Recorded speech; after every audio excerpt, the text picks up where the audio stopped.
app. Okay, so we're just going to wait till everybody gets here. This is a 2-hour live stream, right? Sometimes I go longer than 2 hours. It's Flintknapping, right? I had my own twist on things. I changed this around a little bit. I have a little sign here. Today is Friday night, bird point night. Okay, let's see, who's the first one? Jorge, you the first one? JV. And then Chris Lithic. And then who else? Marty, number 3. Awesome. Mr. Jim is here. Tom Brown says hi. Sam Folks is here. Let's see. Chris Lithic. Dockenstein. Hey, Bill. Charles Rooker. Hello, hello. I got your points today, says Chris Lithic. Awesome. Already? It's only Friday. Yeah. Let's see. There's not going to be a live stream tomorrow night. I'm going to put that here. Yeah, that's a good idea. No live stream tomorrow night because I'm going to watch the fireworks. Our town has fireworks first weekend in August instead of the first weekend of July or whatever. No live stream Saturday. No live stream this Saturday. I'm watching fireworks. Okay? All right. So what is the date? It's like August something or other. What is... Let me see if I... let's see. Saturday is August 1st. Yeah. So no live stream this Saturday, August 1st.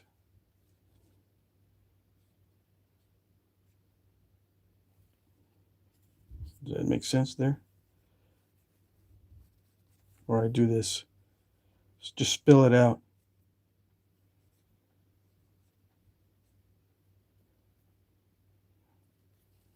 Yeah. Okay, so no live stream tomorrow night.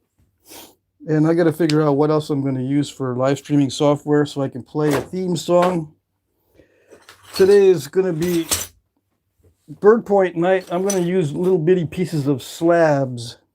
Because I don't think I've done videos with little pieces of slabs to make bird points. So that's what I'm going to do. I'm going to pick some nice slabs. Oh yeah. I got some nice little bitty slabs. Pieces, just pieces and parts and parts and pieces. Who else is here? Explore Florida, Stoneface. I'll check the chat in a minute. Good to see everybody. Hey, that's a nice one to make a little bird point. I'm going to take the little bitty pieces out of here. This looks like it might be some petrified palm wood, or is it coastal plains or something? I don't know. See, I got little chunks that I don't know what to do with these chunks. They're too small for anything else but challenge stuff. I don't think I'm going to sell these unless people want them. If there's someone in the comment section that wants these little bitty chunks, and if you win something in the auction, I can just throw these in with the auction winnings. I don't sell the stuff on the side, remember? So it's not going to be on the side. It'll be in conjunction with auction. If you want little bits and pieces of slabs and stuff, maybe I'll just say it in the auction also. But if you win something, you can get some extra little pieces. Yeah, I should start doing that. If you win something and you want the extra pieces, just let me know. Right? I'll just start doing that. Let me write that down. I've got a lot of pieces and parts and parts and pieces. Yeah. So I need to get rid of them. So let's see. If you win an item, here are some pieces you can have.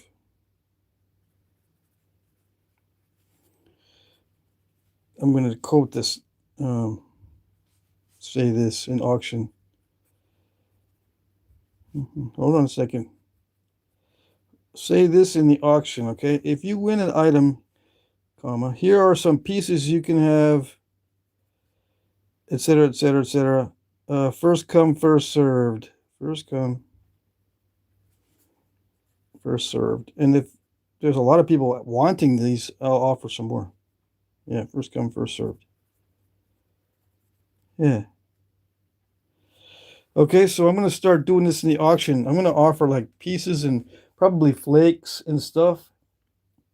Yeah, just a box, but not too big, just enough to, add to an order without, going too crazy with shipping. Because I offer free shipping. So I'm not going to make the box all that heavy. I don't want to make the box too heavy with extra stuff, but,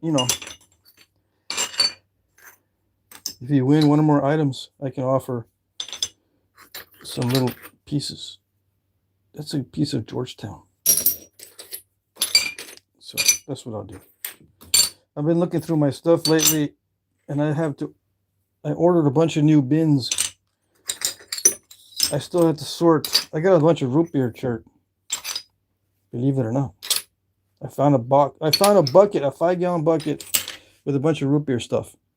But I got to separate it because some of it needs heat. Yeah. But the stuff that doesn't need heat will be like ranch rock looking type stuff. But it'll be all right. It doesn't need heat. So I'm going to offer that in the auction, I think. Okay, so we got a pile of little bits and parts and stuff like that. You can make arrowheads out of this stuff. Yeah. I'll show you.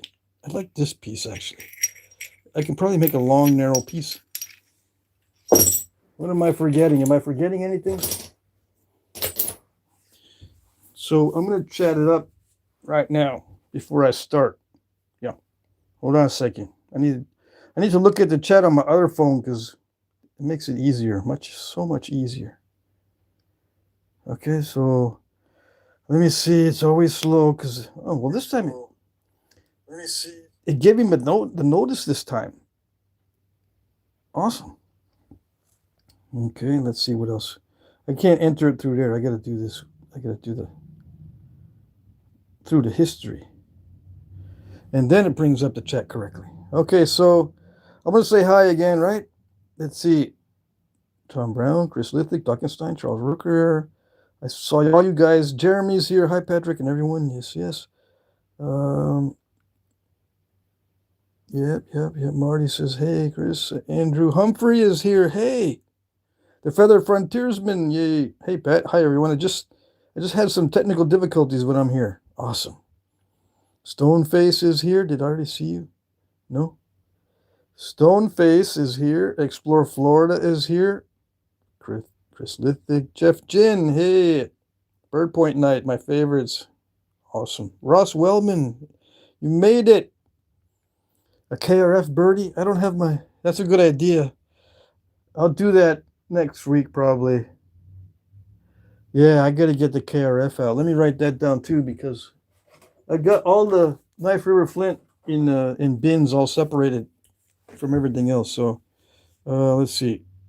Do KRF bird points. Yeah, Friday. So no live stream tomorrow night. I'm going to watch fireworks. They start at 9:30. That's when my live streams usually start. The fireworks here are going to start 9:30 Eastern time. So no live stream for me. Because also I'm going to go to my friend's brewery before the fireworks. You know what happens when I go there. Yeah, I act silly. Yeah, so I won't be in any mood to do no live streams. Leonid says, nap some agate. That would be cool. Agate? You mean raw agate? Because I don't think it's cool to nap raw agate. Unless you're talking about, Brazilian agate. That's what everyone tends to mean when they say nap some agate. I'm very low on Brazilian agate right now. I think I might have one piece left, but it's not here. Chris Cox says, good evening. Let's see. Let's see. Who else is here? Who else? Real Ruggedy says, I've actually been looking for something to use to make fire the old-fashioned way ever since I started watching Survivor. Well, you come to the right place because we got lots of flint. Someone might give you some flint. Not me, okay? Unless you're desperate. I shouldn't say that because then everyone becomes desperate all suddenly. Let's see. Who else? What else do we need to strike it with to make fire? Well, you need a special piece of metal.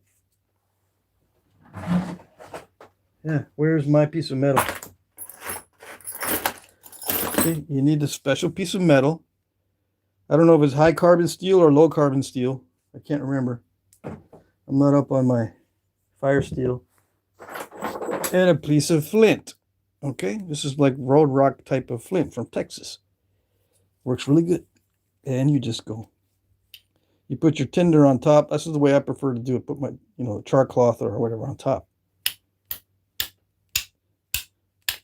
And then you find a spot where you can strike where it sparks really good. Like right there. Yeah. So I put my tinder up on top and I do this until one of those little sparks ends up in the tinder or the char cloth. Char cloth works really good. Char cloth. And so you wait, and then it starts to smoke and everything. And then you stick it in the tinder bundle and you just blow on it until it lights it up. Okay, so you need Texas flint. That's what I recommend. And one of these, you can buy these on eBay and Etsy and stuff. Whichever you prefer. This is handmade, hand forged. Works excellent. Yes, and I test various stones with it on occasion, like tonight, when someone asks. Okay? All right. That's where my other bin went. I was going to use some of this. Oh, dang. I need to keep this available. I'm supposed to knap some of this Norman skill. Yes, these are challenge rocks, so I need to get these out. This is some Onondaga. I need to knap some of this. Esopus. Okay, I need to keep this. I cleaned my shop today, and I saw that bin just now because I cleaned it up. So yeah. What else? What am I gonna do? Oh, who else is asking a question? Let's see. Hey, Eric is here. Blanco25. Hey. Let's see. Chris Lithic says, I got a bunch of nap tonight. I got some Kirchchurch on the way. Jasper's will be right behind. That was some Bloodstone. Well, sweet. You should make some nice stuff with that. Hey, Stoneface, good evening. Yep. Okay. KRF AG point would be awesome. An AG point? All right. We'll mix it up. We'll do the AG. AG is usually not made out of KRF, but hey, it'll work, right? It's AG. Now, if I'm not pronouncing that right, somebody knows, can tell me. Okay. All right. Let's see what else we got. Evening, Mr. Okay. Who else? Mike Mason's here. Cool guy says hi. Let's see who else. Logical Apostate made it. Great Fishing made it. Sleeping Giants. I like turtles. This is not the correct weird side of YouTube for you, dude. This is the other side of weirdness. Yeah, we don't do animals here. We do things that actually kill animals. Yeah, we do like weapons. I don't know if you want to be on this side, this weird side of YouTube. Let's see. Root beer perdiz. Somebody wants a root beer perdiz? Not somebody. Mr. Jim. Let's see. Dude, let's do the root beer perdiz. Why do I say that weird? I don't know.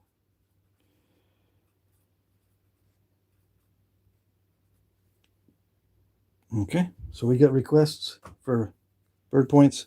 I can do that on Mondays too. Probably do it on Monday. Woohoo! Yeah, KRF is back on the menu. David Rushing just made it in. What point for tonight? We're going to do bird points. We're going to do little bitty one. Probably only end up doing one because if the past is any indicator of what the future holds, I end up only doing one because I'm chatting too much. Fireworks are silly. So funny that humans find it entertaining. Sleeping giants are you not from Earth? Dang. Fireworks are silly? You missed the silly one because the one that likes... Okay, never mind. You're the same guy. Yeah, I was going to say the guy that likes turtles thinks the fireworks are silly. Let's see. 123 Guitar Dan is here. Always wanted to see some agate. I've got agate videos. So if you always wanted to see agate, I did a live stream with agate. You get to see the whole process. Just go back into my live streams and it's in the thumbnail until you find the agate one, the one that has the Brazilian agate. And then you can do other searches. I think I have another one that has Brazilian agate.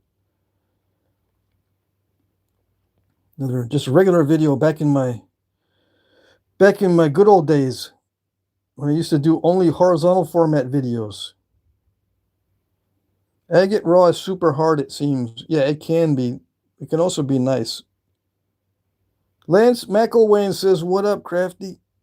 I'm trying to get through the chat without ticking everybody off. Carly is here. Hey. Stoneface. Let's see. Who else? Not sure how long it'll hang out tonight. Okay. Mike says he's not sure. Ferrocerium. I don't know what that means. It's probably the flint and steel stuff.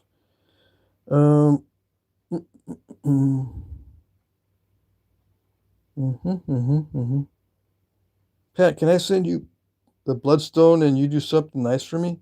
No, Chris Lithic. I don't do stuff on the side, remember? I don't do nothing on the side.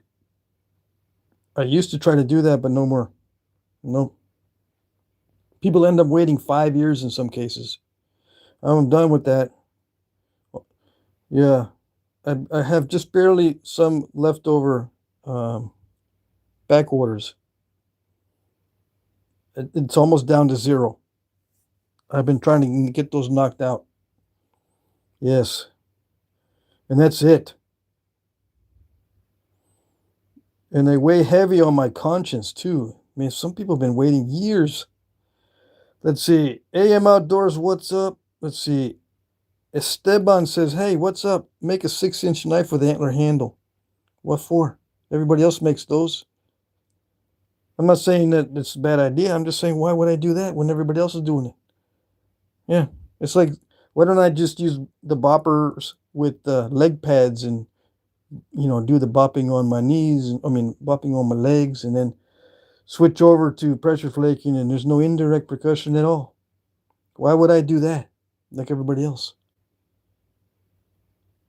Bob Church says something Premier. Let's see. Justin Korn, hey, how's it going?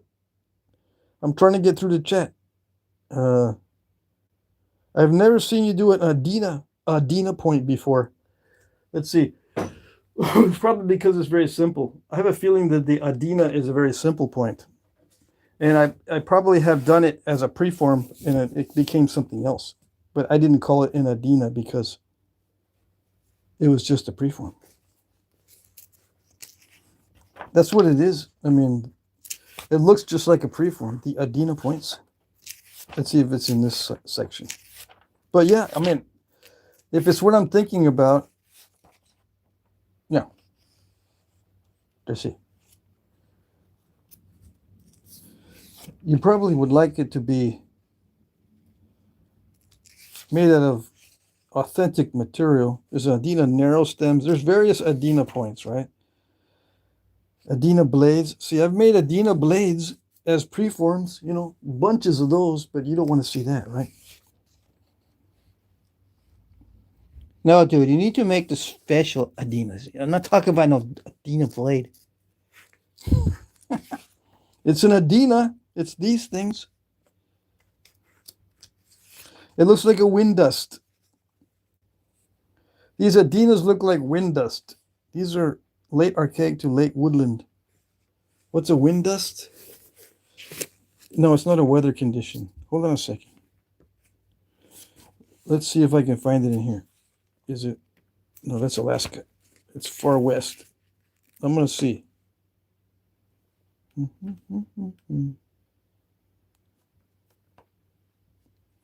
Okay, wind dust does have a concave base on it. I was thinking that, which one doesn't have the concave base? It's like this. These are early paleos though. So yeah, I've made stuff that's like this. But no, you want an Adina. I can't remember. Did I make an Adina? There's another one that looks just like this in the far west. But it's made of obsidian. Anyways, one of these days I'll get back. I'll get to knapping. Okay, I think everyone's here. Adina narrow stemmed. I can put Adina on the menu. Adina vanishing stemmed. Okay, I mean, I can do this on natural tool night on Sunday because it's not. It doesn't involve no notches. Yeah, so I'll do that on Sunday. Easy peasy. Okay, this is Friday. Sunday natural tool. And Adina. Okay.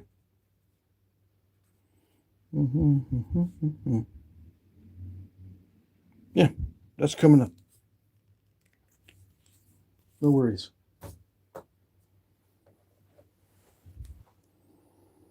Bill MW Brown. Shinbone 5000 is here. How's it going? You need to go see Shinbone's channel. He's got lots of videos, and you can go over there and stop bugging me because he's awesome.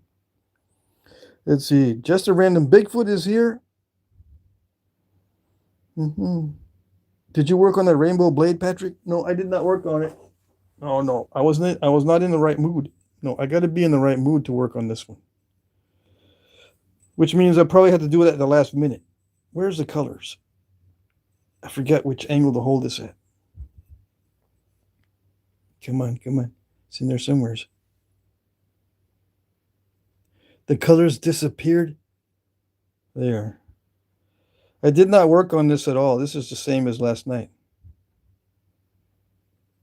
Yeah. I don't know why I can't see the colors as well tonight. But anyway, I'm going to finish this off camera probably Monday morning. Like usual, last minute. I got a lot of stuff to do this weekend. Okay, let's see here. Let's see. Just a Random Bigfoot says, I'll be waiting for the day Jack Crafty makes a Elk River. Oh, dang. Chronic Doom Scroller, that looks awesome. Attorney Bailey, Pat, you remember that one you made with the hole going through it? Yes. A friend offered me double what I paid for it. Such a nice piece. It's a keeper. Well, dang it. Double. That means I need to start charging astronomical prices for them hagstones. Don't give me no ideas. Yeah.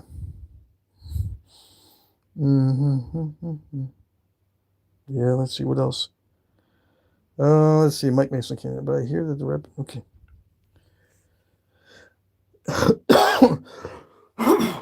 What is going on with this questions here? What's this rapid oxidation stuff?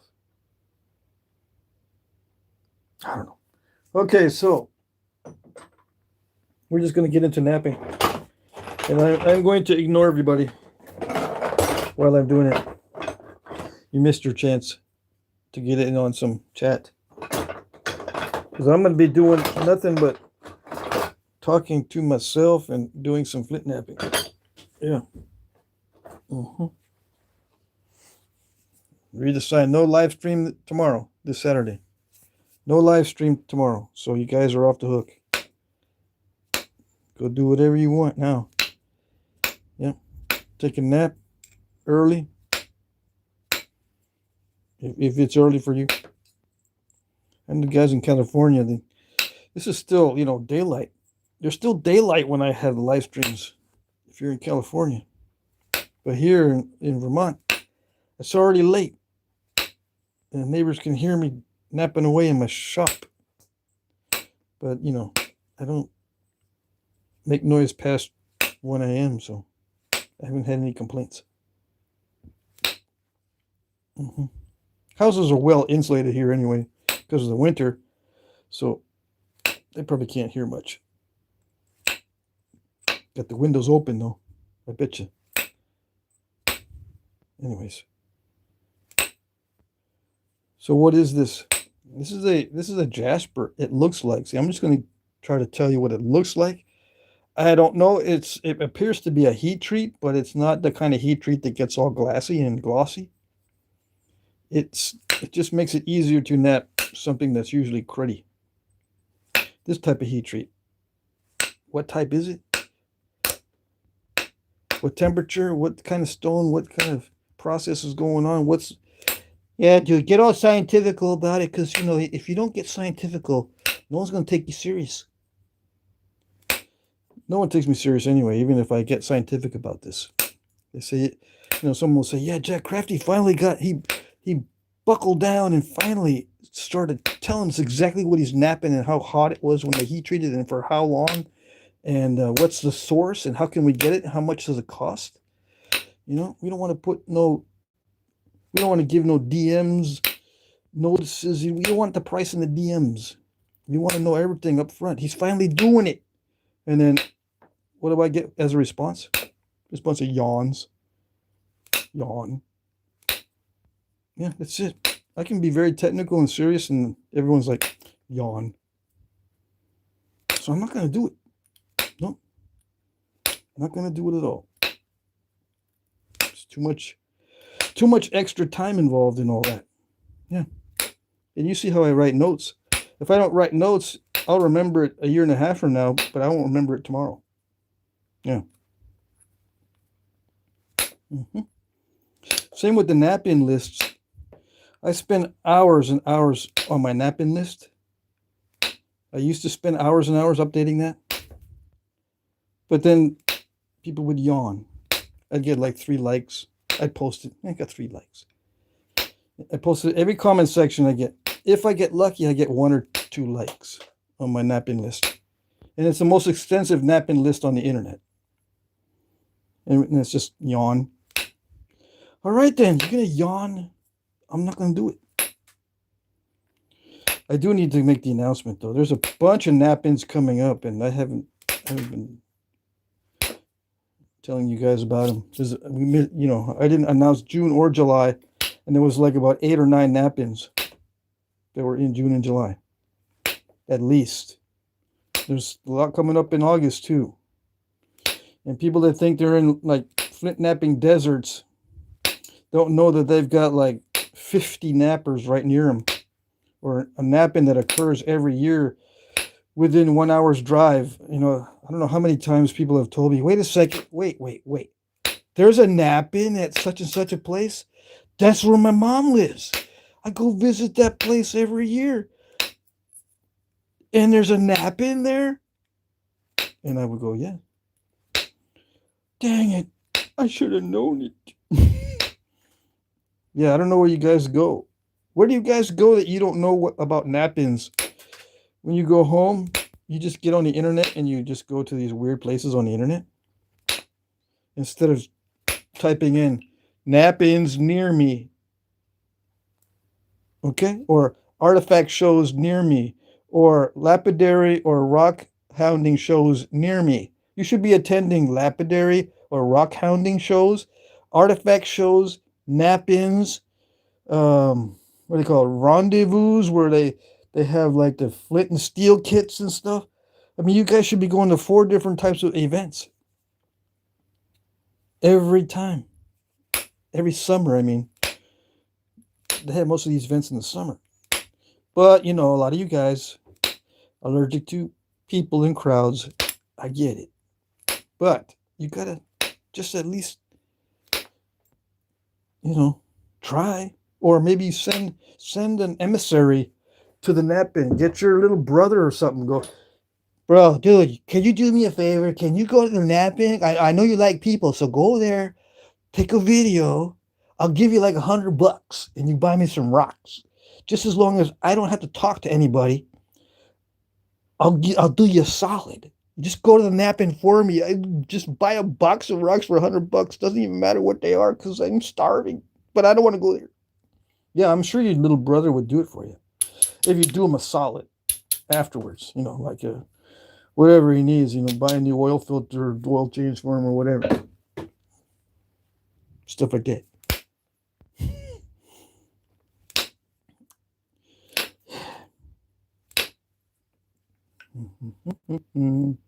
What do we got in the chat? Anything? Marty left?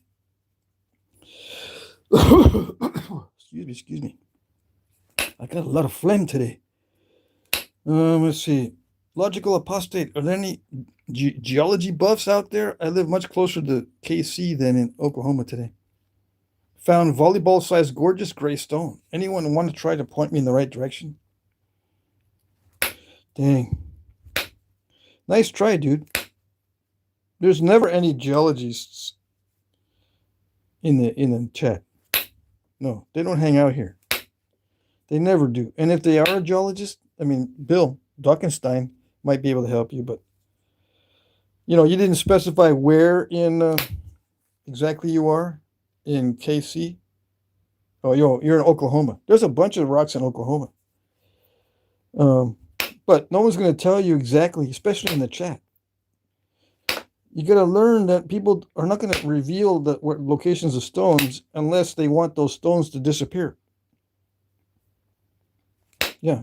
No one's going to point you in the right direction because if they do, someone else is going to get there before you do, because obviously we're revealing this to the public if you do it here in a live stream. So you got to realize that it's that stone that they're going to tell you about is going to be gone before you get there because we're revealing it to the general public.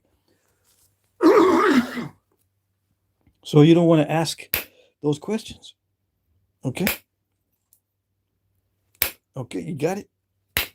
Not being mean, that's just fact of life. Littlefoot Silver Stacker, Flim and Flint Friday. Yes.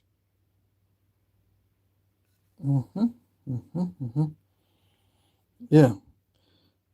If we reveal locations to the public, that location will become what we call a dead zone very soon, where there's absolutely nothing that's been scraped of all flint and all usable material within hours. And if it's any good. If it's no good, it'll still be there, and you'll get there and you'll go, man, this is no good. Dang, someone told me about some stuff that's, you know, I might as well net bottle bottoms. Yeah. What is this? I got gypped. No, it's because the rockhound was already there and he determined that it's not worth taking. Yeah. Okay. How do I know all this? I don't know. Any rockhound worth his salt is watching a ton of videos like this to just be on the lookout for anyone who spills the beans. Okay? And I'm not kidding. There is money, a lot of money to be made if you know how to sell rock. Okay? Can't be no dummy selling rock. Some guys know how to do it. They're pretty smart about it. You can make a ton of money. I'm serious. Nowadays, since mapping is becoming more popular, what's a ton of money? Is like $1 million? No, but enough to pay off a lot of debt, for example. Yeah. Okay. Just saying.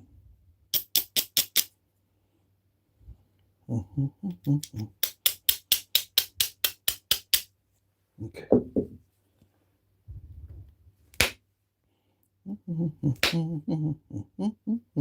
Especially if you're retired and you can just travel around wherever.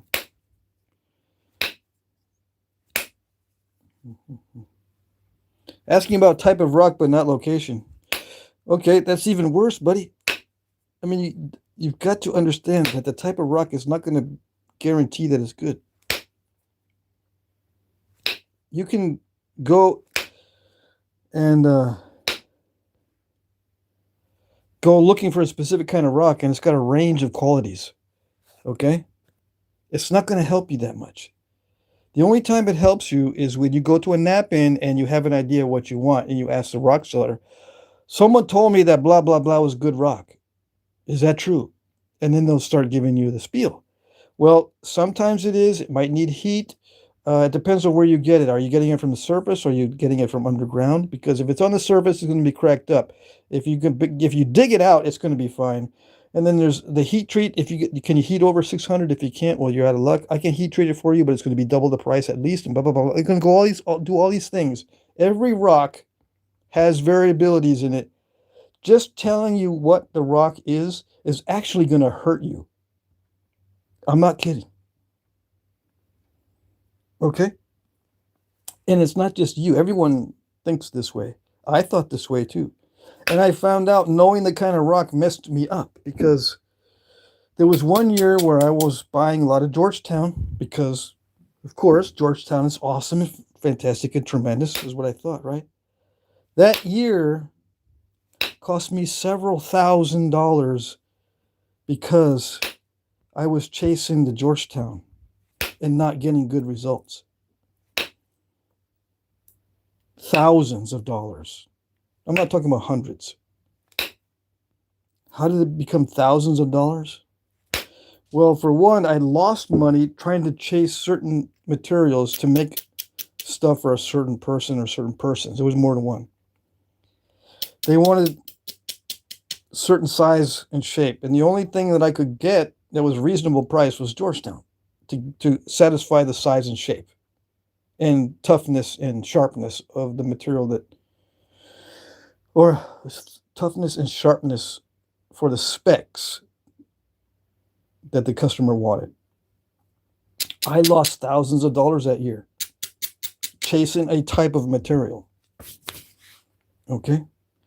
I didn't realize that the type of material that I was chasing, Georgetown, would be such a bad investment. It is. You need to go, sight unseen. I bought it sight unseen from so-called a reputable dealer, which turned out to be not so reputable. Okay. And then you can go and let's say someone tells you a type of stone that exists in a certain area, and you're all excited. Okay, well they got novaculite in that certain area. Yeah, cool.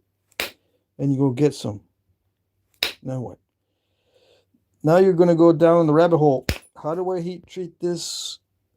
Some of it, the stuff I got is this and this color, and you're trying to get information on it online. You post pictures of it on Facebook and stuff, and is this good? What do I need to do? Blah, blah, blah. And people are saying to you, well, first, we don't know the consistency of it. You can try heating it at this time. If there's you can try heat treating it at a certain temperature. But there's some people who will give you just general advice and be, very generous with information. But it's general information. You use the general information on your stuff and you end up ruining it. 9 times out of 10, you use general information for the stuff you got, you're going to ruin it or ruin most of it. So it doesn't get you anywhere. So what you need to do is you need to know the basic requirements for finding rock. Find it on your own, and then when you get some, experiment with it. Don't tell anyone where you got it. I'm serious. Don't tell anyone where you got it. Experiment with it, and if it works for you, work on it and don't say anything. Because as soon as you start saying something, someone's going to take it from the spot you're taking it from. I guarantee. And you'll have none left. Okay? And then someone's going to come up and ask you, hey, I'm in certain areas. Tell me where to go to get some stuff. And you know that if you reveal your spot, it's going to be gone. Right? Because he's not going to just settle for a couple pieces. And then you'll say, you know what? Jack Crafty was right. It doesn't matter what it's called. It doesn't matter where. I got it. What matters is experiment with it and see if it works. You don't even know what it needs to be called. You just need a basic knowledge on how to find rock and do it on my own. Yeah, that way I can get good at finding rocks. For one, I'm not depending on anybody to tell me where it is. And number two, I can probably go back and forth and I'll be set. I don't have to keep it in my yard. I can just keep going back and forth to that spot. Yeah. And then you'll be happy.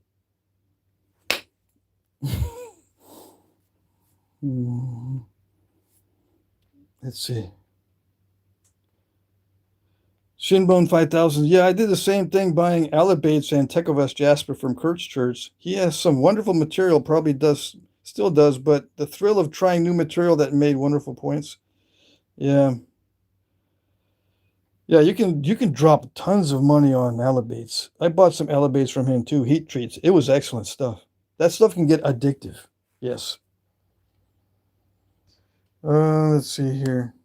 And if you're in that boat where I'm talking about the type of person that wants to know what type of material or where to get some stuff, what is this that I'm napping? If you're the type of person that wants to know these little details, I'm not making fun of you. I'm just telling you what's going to happen if I do tell you all these details.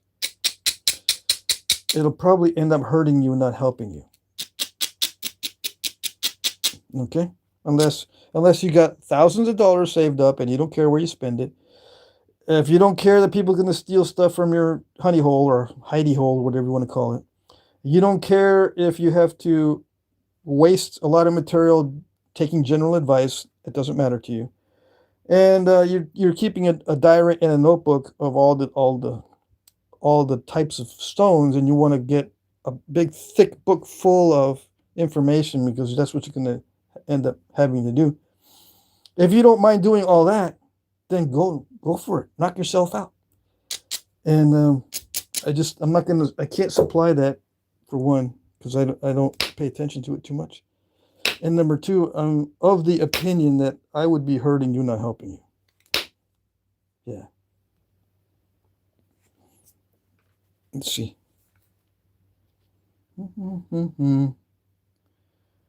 Let's see. What else we got in the chat? Talking about building bows. Hoard, store, and hoard. Bill, hoard, store, and hoard. Are you talking about bow wood? Because you can hoard bow wood also. Yeah. Let's see. Is he here? Jay's? No. Yeah. Jay Valente. He's not here. He has tons of videos on how to find flint and what to look for and how to be good at finding flint. That's what you need to get good at. And you can just test it out on the side of the road. Sometimes you'll find stuff like this on the side of the road. You just pull over on the side of the road, and if there's like a road cut or a construction site where they plowed a bunch of stuff out, and it's just sitting there on the mound. That's where we got this from. It was just sitting on a mound that they had piled up on the side of the road. And test it out. Just get out for a few minutes and go and get, keep a bopper or something in your car. Go out there and go, all right, that is flint. And put it in your car. Right? That's the way to do it. But don't tell nobody.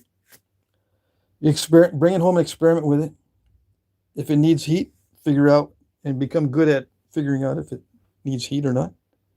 Start napping on it. And if it's hard to nap, try heating it. If it doesn't work, try more heat. If that doesn't work, then it's probably pretty bad. You need to get another spot. Okay? Get good at doing it by yourself, for yourself. And it doesn't matter what it's called. You just, if a friend of yours sees you napping this stuff, what's that? What's it called? Bro, dude, what is that? This looks pretty cool. You just go, I just found it on the side of the road. It was a miracle. Yeah. And I tried experimenting with it and everything. I don't know if there's much left. But yeah, it's pretty cool stuff. I don't even know what it's called. And I've been napping it for about 2 years now. You don't know what it's called, but how do you even nap in it if you don't know what it's called? How do you even heat treat when you don't know what it's called? How do you know all this stuff and you don't even know all this stuff? Yeah, it's amazing how people think you can't know anything unless you know a little bit about it. It's called experimentation. If you experiment with it, just, you can write the notes on the stone if you want. This responds to certain heat, and you found that at this location, you can write notes to yourself. But that's it. That's all you need to know.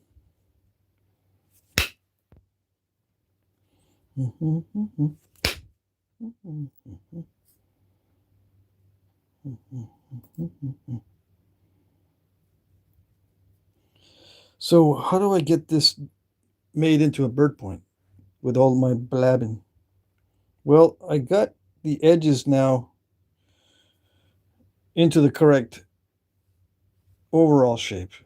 The easy part's done. I'm going to start doing the hard part now, which is making it thinner. Yeah. I'm still going to have trouble with this spot there, but I'm going to leave it in there just for grins and giggles, I guess. I don't know. This is not that easy to nap, this particular piece. It's some kind of jasper. I don't know. It does look like a heat treat because it does have that kind of a waxy look to it that if it's a raw jasper, a lot of times it doesn't have that waxy look, but it could be a raw jasper. I don't know. Who else is here? Ever since I found that jasper, I'm pretty sure my phone is tapped. People following me. Hey, Blunt Axe is here. Bill Taylor's here. Howdy, howdy. Let's see. James Alexander, something like that. People that lived here would have mounted that and used it. What does that mean? Hey, Jesse Garcia is here. Mac Bales says, howdy, fellow nappers. Yeah. Just remember, though, not everyone in the chat is a napper. No. And not everyone watching is a napper. You got 76 people watching.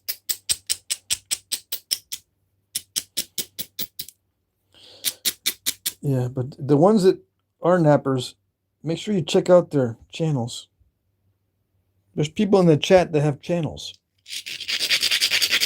Yeah, if I'm the only channel you've been watching, you need to get out more. Yeah.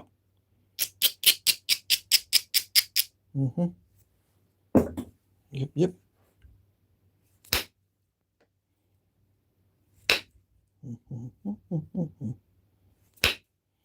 All right, so I'm going to start making this thinner. It's going to be a bird point. It's supposed to fit on a foreshaft for a arrow, right? Something like this with a little bitty notch in it. Okay, so we got a long ways to go. There's other ones. I got other ones that have better, more forgiving notches. See, these bird points are supposed to fit in these arrow foreshafts. This is a better one. See, it doesn't even come close to fitting. Okay, so this particular foreshaft is made of creosote bush. Creosote bush. Very heavy wood. Heavy hardwood. It's one of my favorite foreshafts. I'm never going to sell that one. This one's made of Osage orange. And these are arrow foreshafts made to look like real artifacts. I kind of invented the paint jobs, but the dimensions are from real artifacts. Okay, and this one here has There's one that has a little shoulder on the tang, and it fits in this particular demonstration main shaft. Okay, 4 shafts were used 99% of the time for arrows back in the day, before Columbus and probably after Columbus. Okay, 4 shafts. If you don't know what that is, I think AI has gotten smart enough that it knows how to answer that question. What's a 4 shaft on an arrow? And it'll tell you. I think it's pretty smart now. Most AI is pretty smart now, as far as that goes. It used to be that they give you weird answers, or they look it up on Wikipedia, something like that. But I think now they have better libraries that they access. I have Grok, so I have no problems getting research answers, but there's other search engines and AI that are not very smart. Okay, so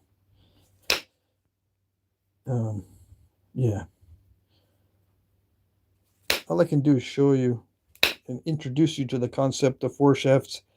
Not very many other knappers are into doing that. They know about the 4 shafts, but they're not into demonstrating it. I will attempt to demonstrate it by constructing a little arrow point that fits in one of those 4 shafts. Okay, this is not easy to thin down, but indirect percussion helps a lot. Yeah, I would not be able to do this, I don't think, unless I had this indirect percussion rod and a lot of practice. Yeah. Anyways.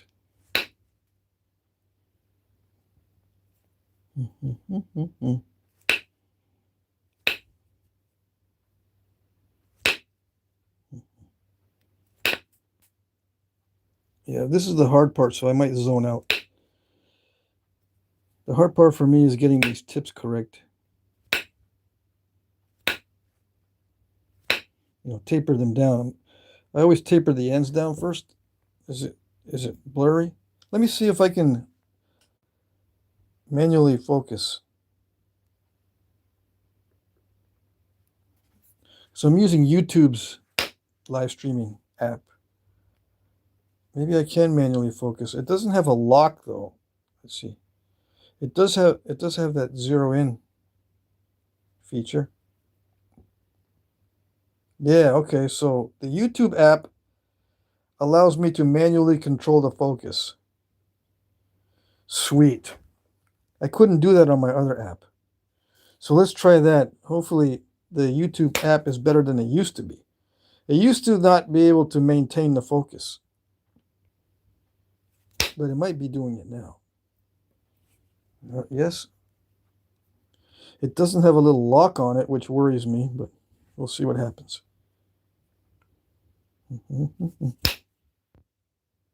Yeah, so I thin the ends down first, and then I start to thin down the middle, but it doesn't always work right. Okay. It doesn't always. Sometimes you get the weird stuff going on. I don't know if that was a natural crack in there or an incipient crack, but yeah, there's little mistakes happen every now and then.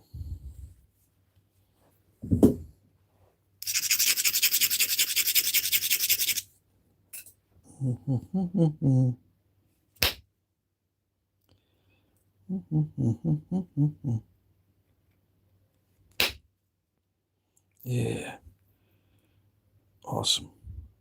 And I do this with natural tools also, on these little bird points. Yeah, you can do this with antler too, but it's easiest to do this kind of work with heat-treated stone. This is a heat-treated stone, but it's tough. I could probably 80% be sure it is heat-treated, but it's still tough. This would be chewing on the antlers if I was using antler right now, which means it wouldn't be working very well. How would I do it? Well, I'd probably start knapping something else. some other kind of material. Back in the day, they would venture far and wide for quality material in many cases. Not all cases, but in many cases, they would venture many, many miles in some cases to find nice stone to knap rather than their local stone. Because it just chews on your tools so much that you end up having lots of misery. Yeah.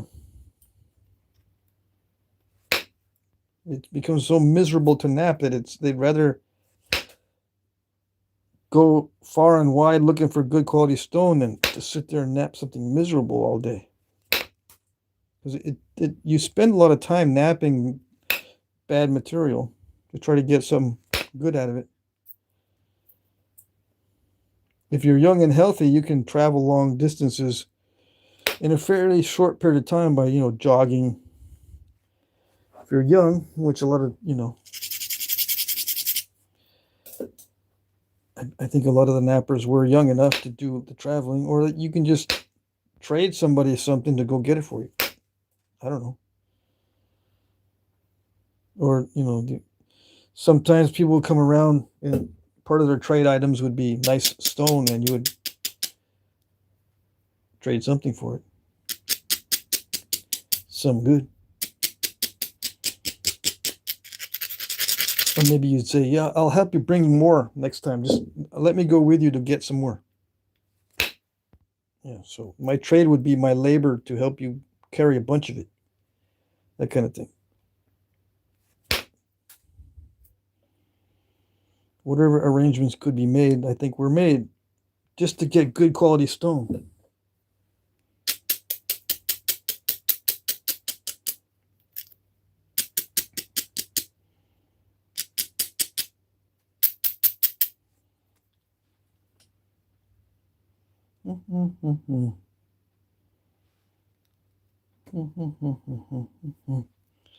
Did he say, okay, Justin, did he say what he was going to do with that obsidian?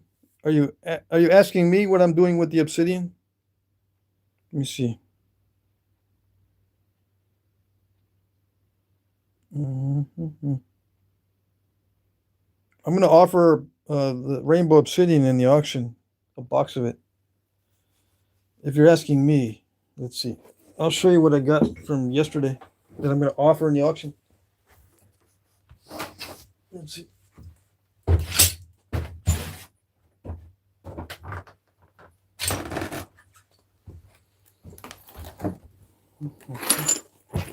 I went in and collected all the stuff that has that rainbow coloration in it, all these flakes, and I, napped around the edges a little bit with the abrader. I took off all the delicate areas, and I took off some lumps. If there was a big lump in it, I took that out. If it needed to be bifaced a little bit, I made some bifaces, kind of, sort of.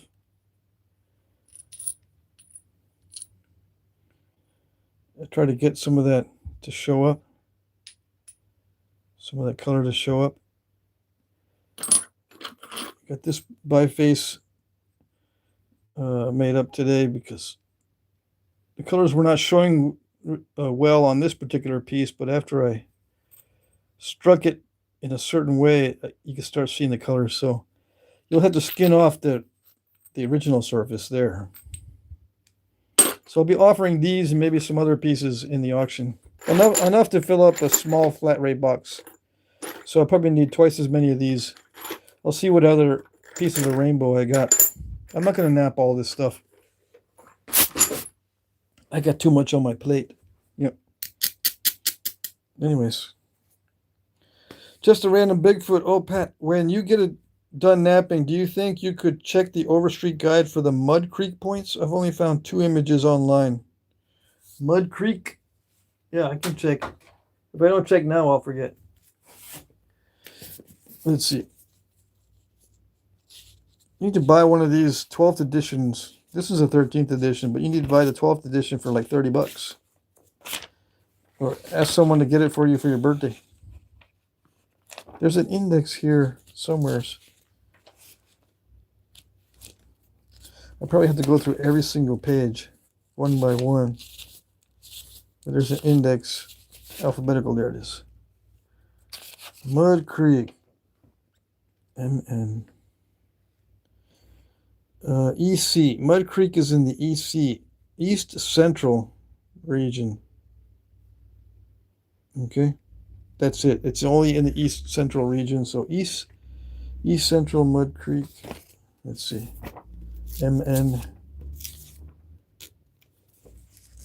Mud Creek. These are actual size. All right, so what is the actual size?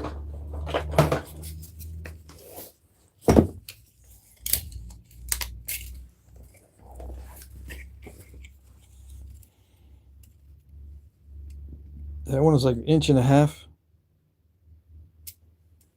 This one is like 1.25 inches. There's millimeters on one side and inches on the other, or centimeters on one side.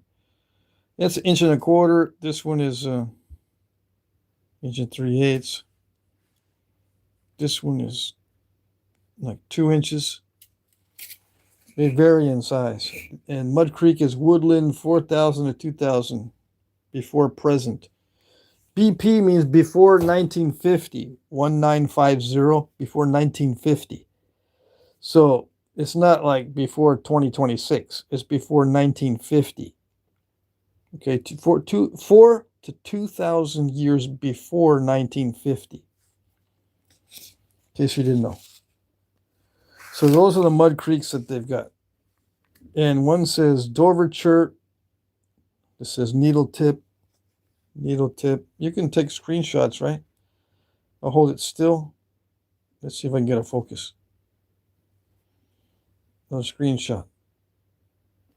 I'll put it up closer. Okay. And I'll put a ruler so you can see. This says red, yellow, and blue Horse Creek Chert. Let me put a ruler there so you can take a screenshot with the ruler or tape measure.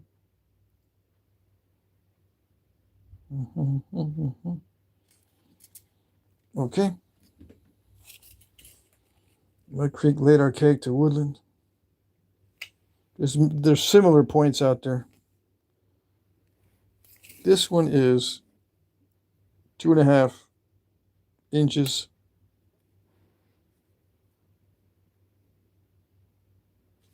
Yeah, they look like this. Some of these are made on prismatic blades. So not that fancy. Easy peasies.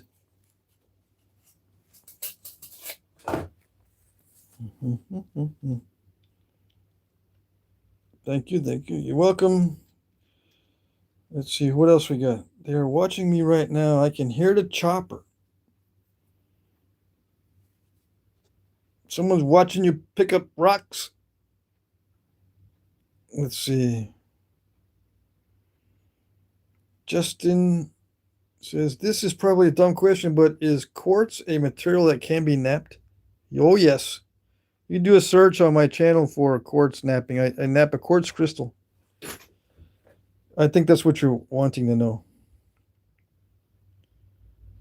Let's see. It's not too hard, no.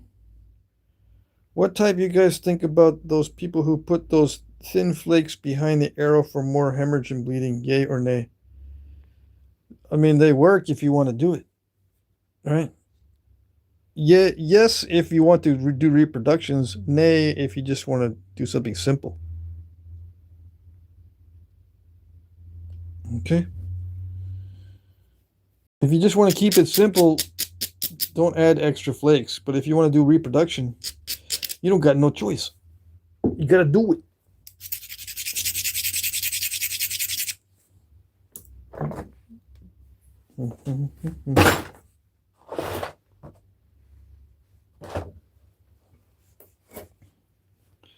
Okay, let's see the focus. Oh no, we're gonna be in trouble now. That's not doing it. Let's see, I gotta hit it super hard. Nope, it missed.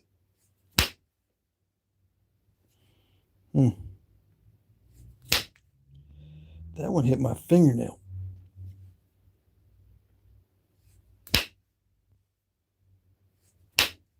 It's not going to do it.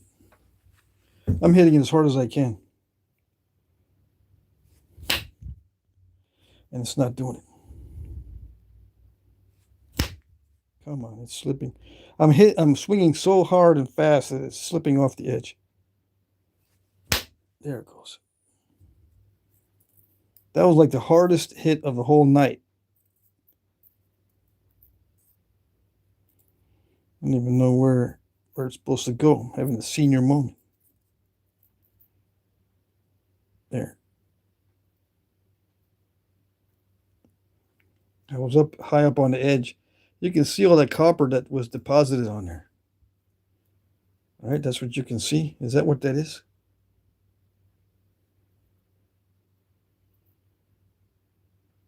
It's barely getting thin enough now. Barely.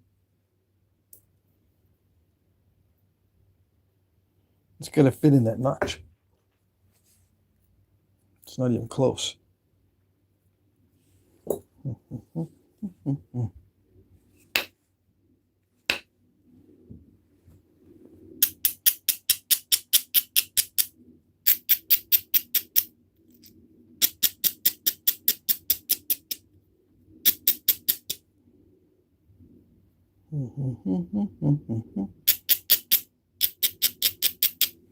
So yeah, I gotta thin this down, so I might just zone out, making a mess.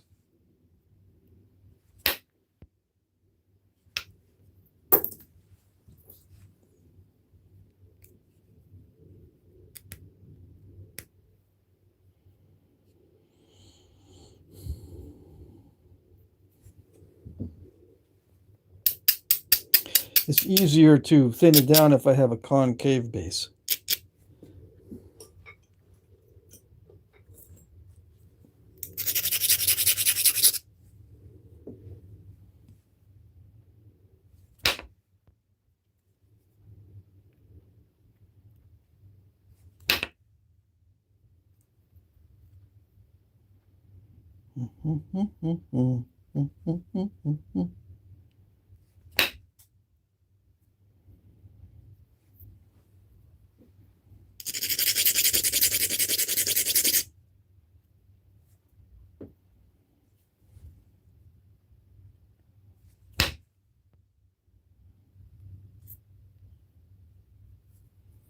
Yeah, without indirect percussion, I don't think I could be thinning this down at all.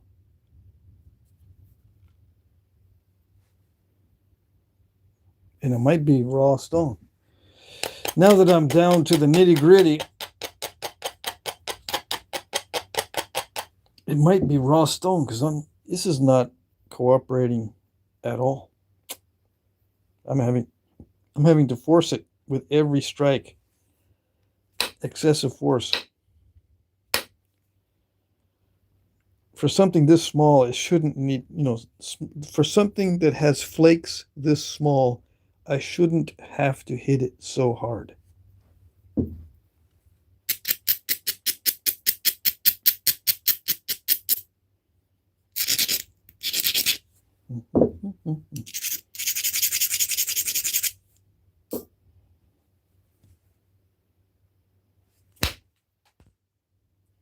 Did it do it? It's doing it a little bit. Yeah. I'm going to switch over to pressure eventually, but the thinning process needs to be done with percussion because I don't think I could get flakes to travel at all with just pressure. Oh, hold on. I'm messing with the camera's focus, okay? It's lame. I have to make sure that it stays focused because for some reason the cameras don't like Flintknapping.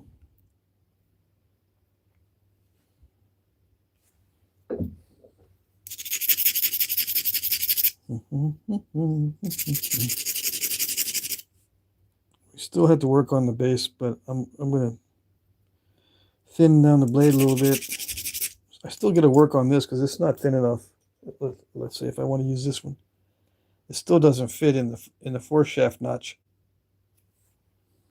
So I'm going to take some mass off of this side, but I want to get the tip thin down first I don't know why. It's probably not that great of an idea if I'm going to be hitting there. I need some strength in the body of the point. But on the same at the same time, it's if you reduce weight on the tip, it helps. At this scale, though, when it's so small, I don't think I'm in danger of end snap, but maybe. I don't know. I just feel like working on the tip. No good reason.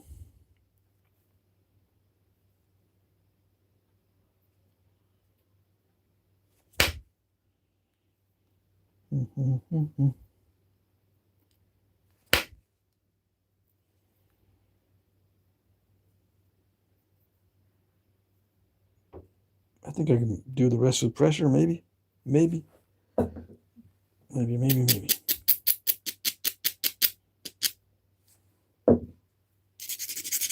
See, if the distance is short enough, I can do the rest with pressure. As long as I don't have to press off really long flakes. If they go to the center, then it thins it. But I can pretty much get the flakes I need with percussion without expending all that much energy. With pressure, it wears me out because it's a lot of muscle force that is needed. With indirect percussion, it's just the speed of the swing. It's not the same kind of muscles involved.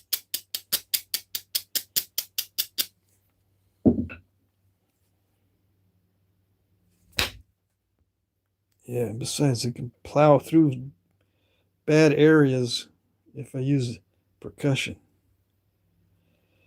Yeah, and what's a bad area?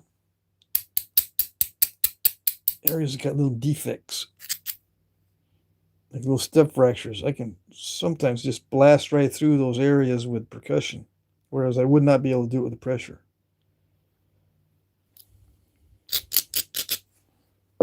So we're going to work on the bass. See if I can thin that down enough to haft it. And what if I can't? What if it doesn't do it? Then I got to use a different stone. Yeah, I can start over again. That's the way it goes. Where it goes, nobody knows.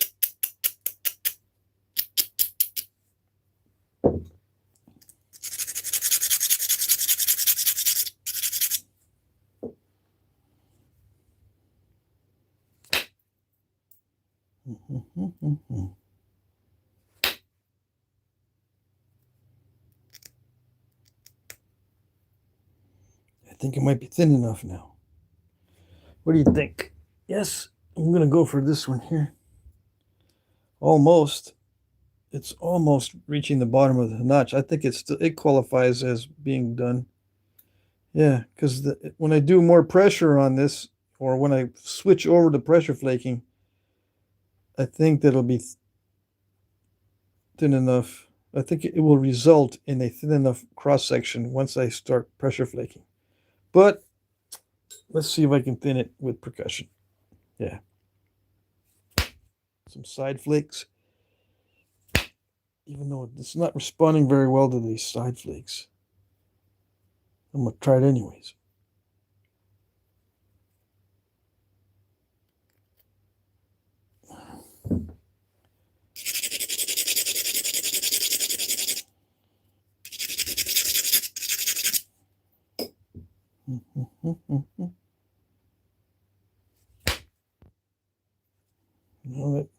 That removed a flake, but it was so tiny. Yeah, like that. That's what I'm looking for.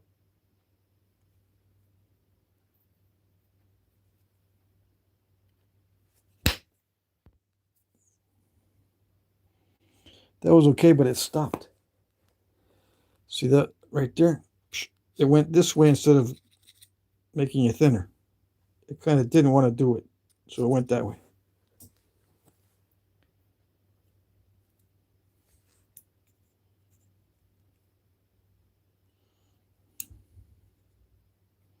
Yeah, it's straight there.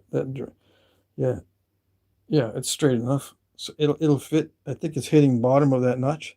So that's it for thinness. I don't need to thin it anymore. I just need to sharpen it, put some notches, and we'll be good. Yeah. I might lose a flake pattern here. Okay, so don't cry over that. The ultimate goal is the shape, the overall shape, right? Not the flake pattern. The flake pattern is what? It is incidental, not intentional. The way I do it, unless I'm intentionally, I'll tell you if I'm intentionally trying to do a flake pattern. But this flake pattern is incidental, not intentional. So I don't care if I mess it up with more flaking. That's not my goal. My goal is not to get a collateral flake pattern that it has right now. That was not my goal. See, I didn't do it on both sides. It just so happens on this side. But it's incidental, not intentional. Okay? And if that's annoying for you, I don't care. That's why I got my pointer, so I can doubly emphasize incidental versus intentional. It's a highly important concept in Flintknapping. Yeah. Also, probabilistic versus deterministic. Very important. Okay. Not all Flintknapping is deterministic. Some of it is probabilistic. That's why you mess up for no reasons. There's no reason for a probabilistic happening. It just happens to happen. There's a probability of these things happening, and when it does happen, there's no reason for it.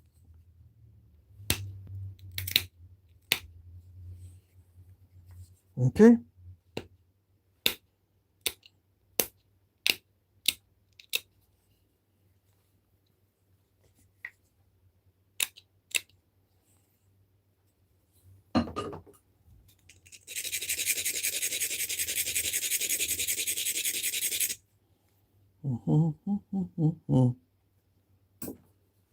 Right, so we're going to start the pressure flaking process, and this is going to be very tedious. So go make your hot pockets, or if you're into cooking, go make yourself some strudel or whatever. It's going to take a while to get this done. How much time do I have? I've only been on an hour 18 minutes, so we got another, I don't know, almost 45 minutes to go. That's pretty good, I think. Should be able to do something. I wanted to make more than 1 point, but this one gave me some trouble, so I was not able to nap it fast. I had to be very careful.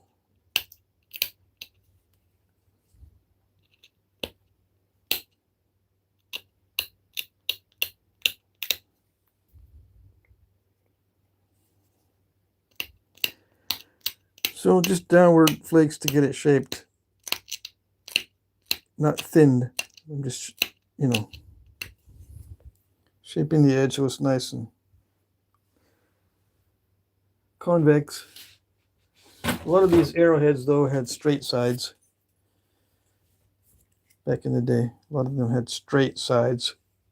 I don't know if that helps the penetration more or what. Maybe. I have not done tests on concavity versus straight versus convexity on the sides. I think what's more important is just the sharpness of it, but I could be wrong. It could be the shape influences the penetration quite a bit. That's why a lot of these were straight-sided. But of course, a lot of these were not straight-sided. So you never know. We never know until you experiment. I had to do tests. I've got my target ready, basically. I'm going to be shooting at a foam target with these arrowheads, stone arrowheads, once I start doing my testing. whenever I announce something, it usually takes me months, if not years, to get it done. So don't be all excited. Yeah. This kind of stuff is not my first priority. That's why it takes me a long time in many cases. I don't prioritize the Flintknapping. I got other things, especially with involving my children. I got 6 children, so whatever comes up with them automatically is first on the agenda. Testing takes a long time to set up and do it properly. Just the setup. The actual shooting of the videos for the testing doesn't take very long. It's the setup. I've already spent hundreds of dollars on various things.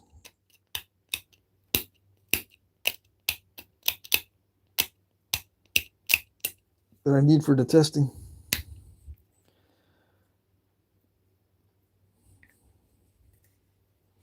Spent time getting various arrow wood materials and that sort of thing. I got 2 chronographs.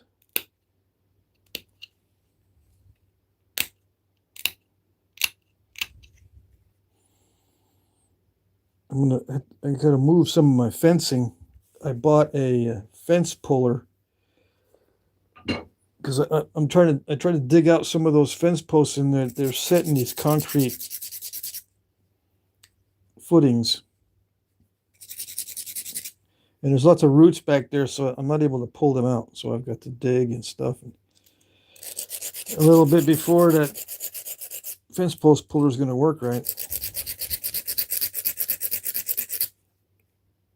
Anyways, why do I have to pull some of the fencing? Because I don't have enough room back there. I need to expand the amount of space I got.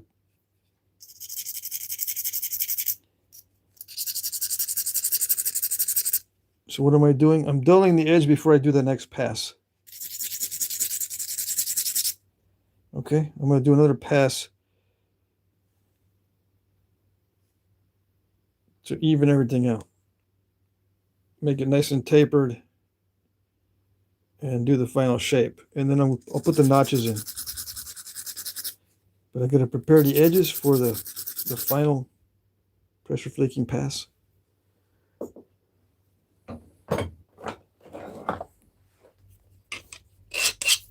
Wait a second. I don't have to be using that. I can use the cheater tool. Yeah.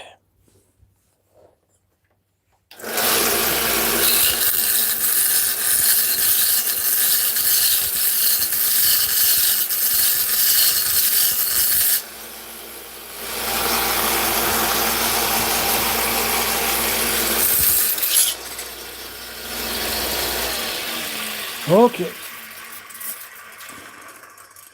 A little bit too aggressive with the grinding, and the belt flies off. I'm going to need a new belt. Just the tension maybe a little bit.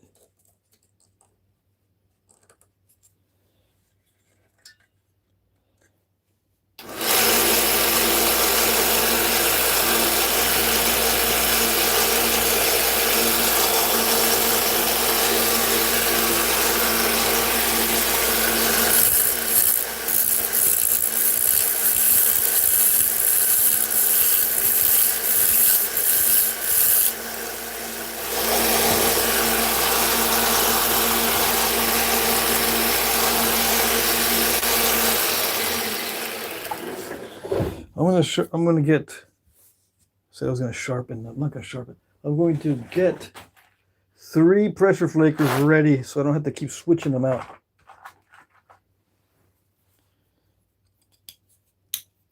I don't want to keep switching out. What am I saying? I am going to switch them out. I'm going to get 3 ready so I don't have to keep sharpening them in between these passes. It's a tough material, so what happens is with tough materials, these tool tips get worn down fast. So I will swap these out as I go. So I'll use this one for one side and for the other side. So I don't have to keep sharpening. Yeah.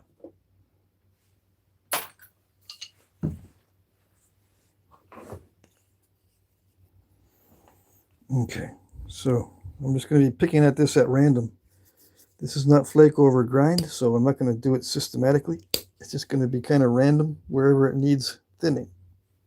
And let's see if I can get the focus to do it. Is it going to do it?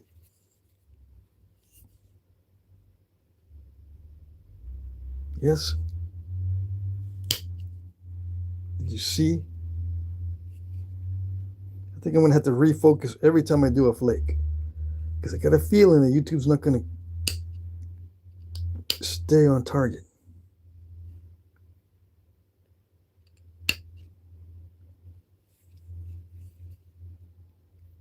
Is it staying on target?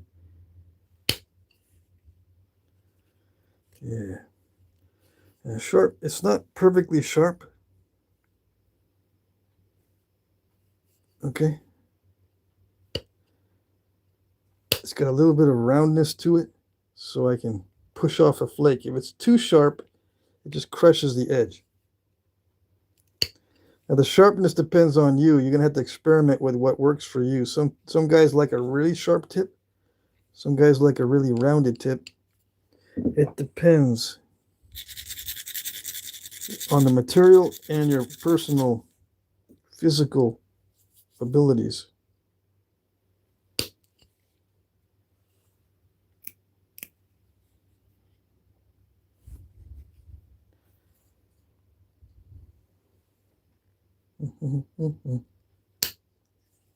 Why do I hold it like that? It just seems to work better when I'm on that side to hold it like this and not look at the flake path.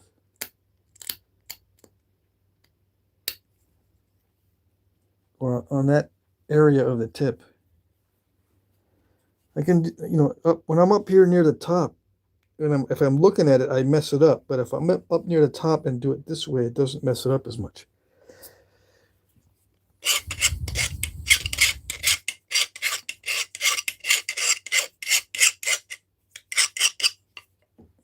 Yeah, I still got to sharpen it because it's wearing down the copper very fast.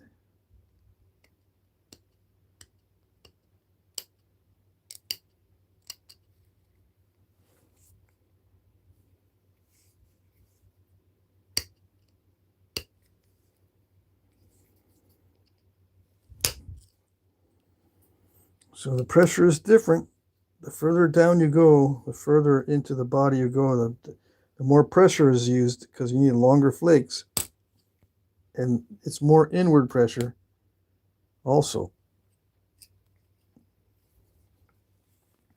But I'm going to be skipping around doing it at random because I don't need to remove a flake everywhere.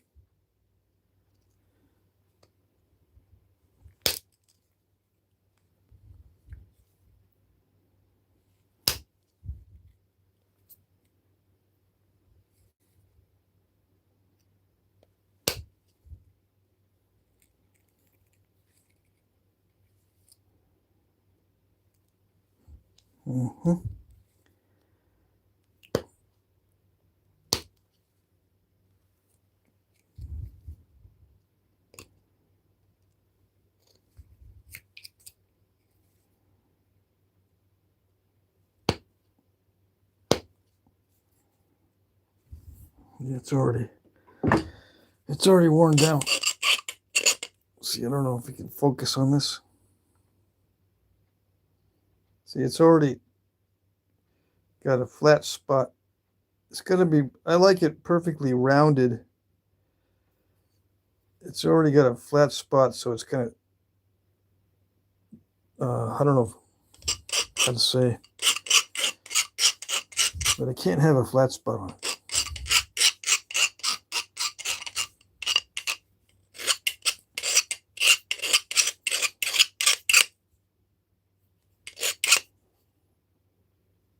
It's got to be symmetrical all the way around.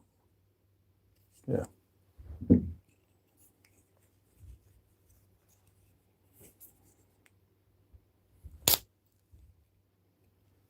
Yeah, like that.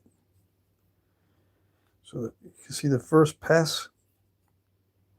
That's the first pass on that side.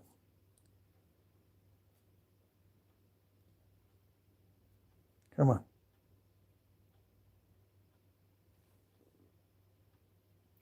It's still not focusing correctly.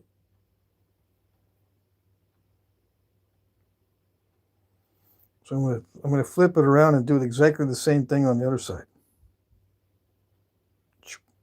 Okay. All right. Wherever it needs it, wherever it's thick, I should probably start at the tip where it's not going to wear down my flaker as fast.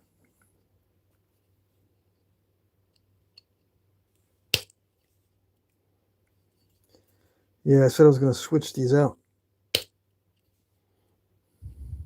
I ended up sharpening it anyway.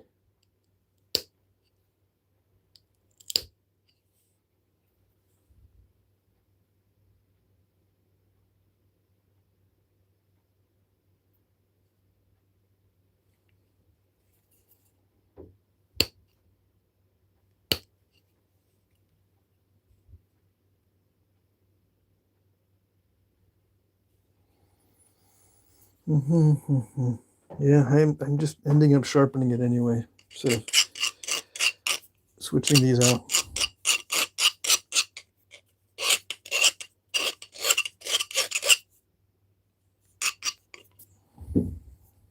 Now this is going to require a lot more pressure because it's really lumpy here, or I can go back to the percussion.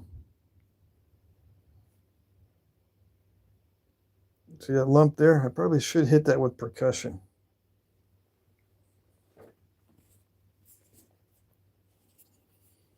It is possible to thin it down with pressure. When I do this pass along this edge, it is possible to thin it with pressure, but it wobbles a lot. It does this. It wobbles. I might not be able to do it. It's got to be extremely firm. Whenever I do this and put lots of firm pressure to prevent it from wobbling, it snaps it right across. Especially if I bridge it with a gap. If this spongy material yields at all while I'm really forcefully holding it so it won't wobble, that's a formula for snapping it right across there. That's what I call bridging, because you got the pad there and there with nothing in between. Yeah, the flake can go freely, but you're bridging it, which means you're going to snap it right across there. Especially if it's this narrow, it's going to wobble a lot, like that. But I'd rather have it on a firm, domed, slightly domed surface, even if it interferes with the flake travel, than to snap it in half. I can get rid of the snap in half tendency if I do this with percussion, though. I'm not going to be bridging it at all. I'm going to be holding it right where I hit it. And I probably will get a bigger flake. So it'd be smarter if I did that with percussion. Yeah.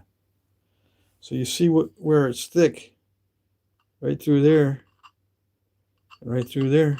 It needs probably percussion flakes to get that thing down. In my opinion. Yeah.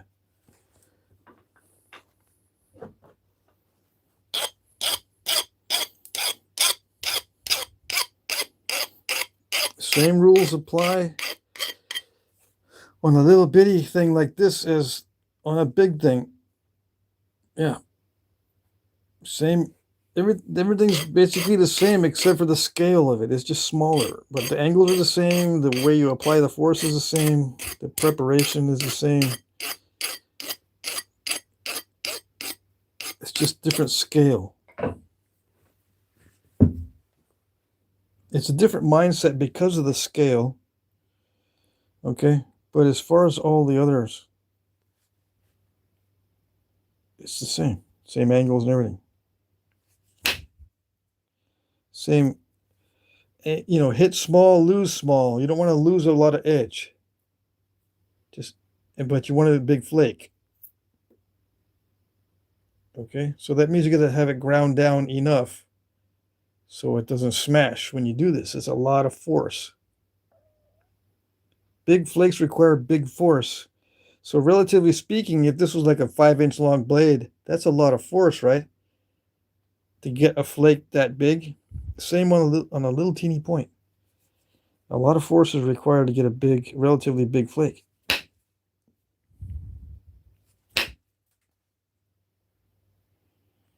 That didn't go very far, but it probably didn't need to go very far. It's thin enough that it'll fit in the haft, so I'm not worried too much about that. I just want to make sure it looks symmetrical. Yeah. So it looks nice.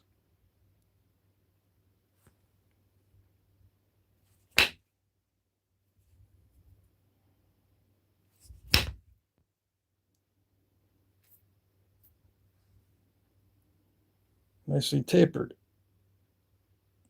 So I took 3 flakes, 1, 2, 3. In this order. One there first, there, and there. The order, there was nothing special about the order in which I did it. I could thin it maybe a little bit further, because now this looks a little lumpy on this side. But again, it's not necessary. Just one of those things that I could do it if I wanted to.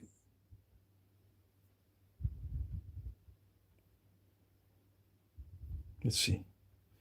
Yeah, let's try it. Let's get it as thin as some of the artifacts.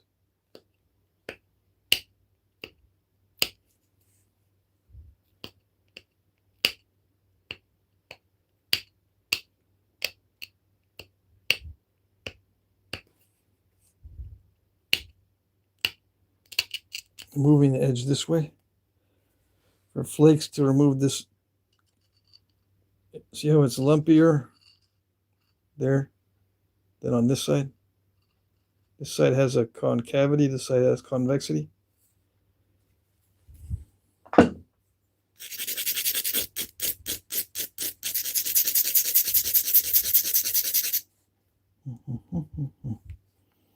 it's not ideal because that edge is still pretty low, but I think I can drive some flakes anyway. We'll see. If it doesn't work, I'm going to have to move the edge further that way. See what I mean? The edge is pretty low. It's not that great of an idea to strike flakes off on a low edge. It's better to move the edge closer to the lumpy area, but I'm going to try it anyway.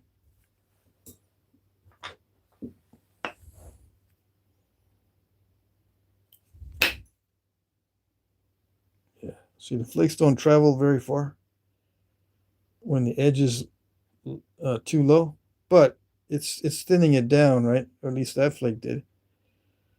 As long as it's thinning it down, I'm good.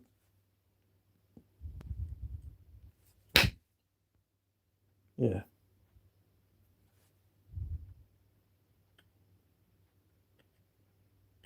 I'm barely putting this on the edge. Just small hits. Small areas with big results. Okay, very small area that I hit.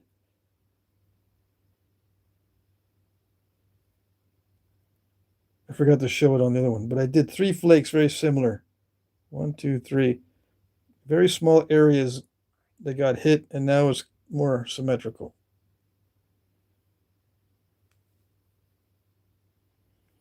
And if it's a sequential flake pattern, it's incidental, not intentional. Incidental versus intentional. This one, in this case, was incidental. I don't mean to put in a flake pattern. It just worked out that way. Okay?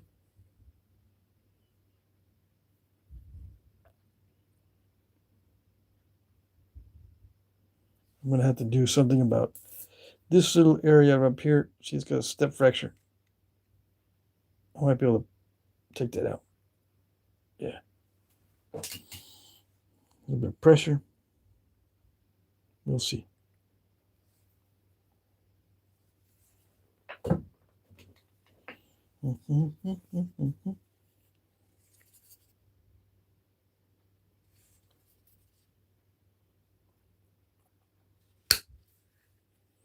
Yeah, like that.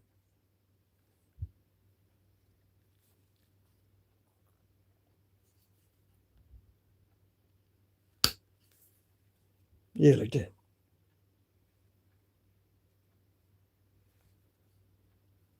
Okay, so now I'm gonna just, what was I gonna do? So I went down this side and I flip it over. I gotta go down this side. Okay, so let's do that.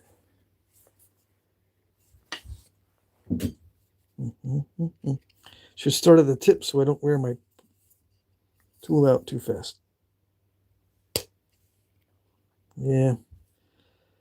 Step fracture. Wonderful. Let's grind it more. I lost some energy, that's why I did it.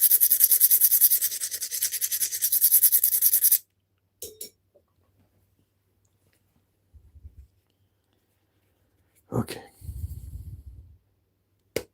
No. The edge is starting to get too thin for this.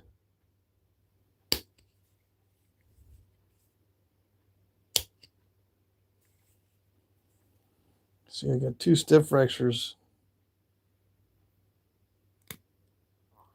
The edge is getting sharp and thin, and that's what happens. Yeah. So that's why it takes lots of practice to not do that.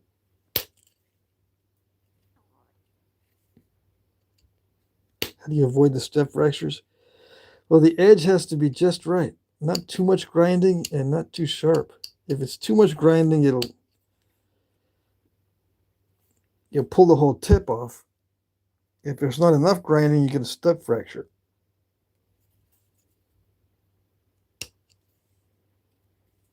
I was able to get in there and hit both of those step fractures with one flake. So it kind of popped those out of there. Luckily.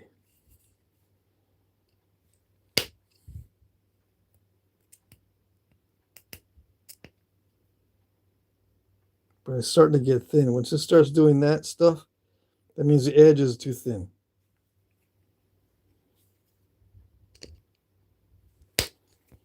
Too thin for perfect flaking. I mean, it'll sharpen up real nice, but it's not going to look like perfect flaking.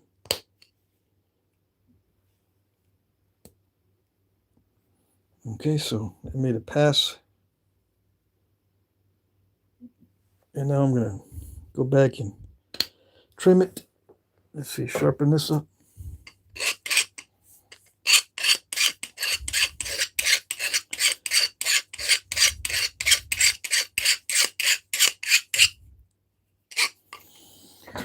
So I'm just going to do one pass here and one pass there, and that's it. I'm not going to go and do another couple passes, okay? I'm just going to do one pass on each side. And then I'm going to go back and right now I'm just going to trim it so it looks nice and even.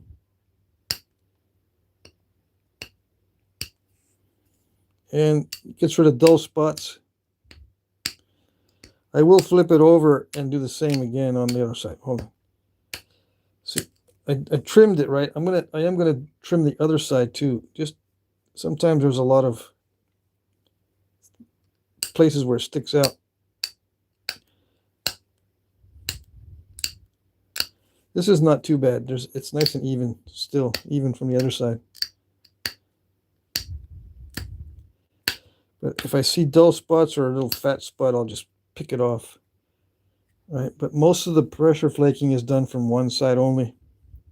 And I mean, you can do it both sides. I just find it more productive to focus on only one side and then finish out the arrowhead in a much more easy fashion. So I flip it over like this, and you can see this is kind of wonky. So I'm going to just pick those areas off with downward flakes. If it's crushing a lot when you do this, you use the spatula tool. That's flat like this, and then downward flakes. If it's crushing on you with the rounded tool tip, this helps prevent crushing because the area in contact is very, very thin.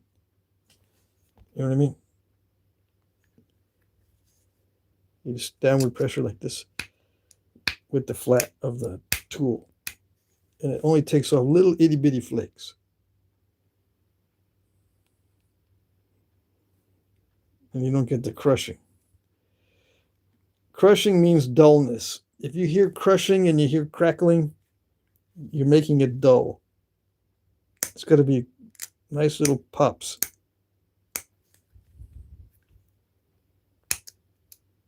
Little pops mean it's sharpening it. If it's crunching it, you're not getting it sharp, or not as sharp as it could be.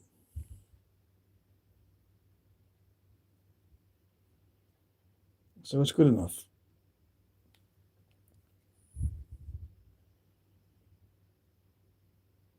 It's a little bit jaggedy, but it's okay. Let's see, let me make the tip a little bit more pointy.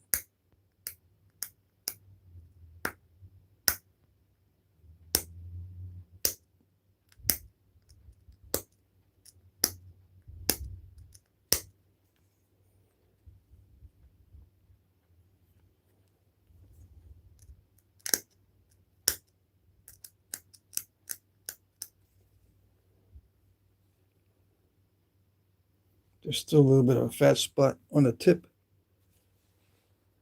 Let's see.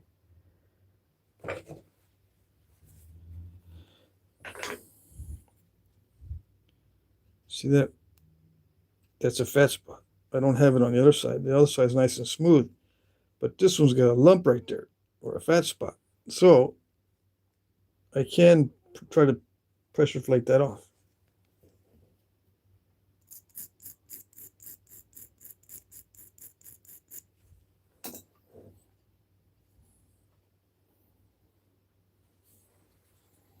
Is the other one? Where's my other pressure flaker? Does this one have a sharper tip? Let's see. This is where it's like, oh, one more flake and that's it. It's famous last words.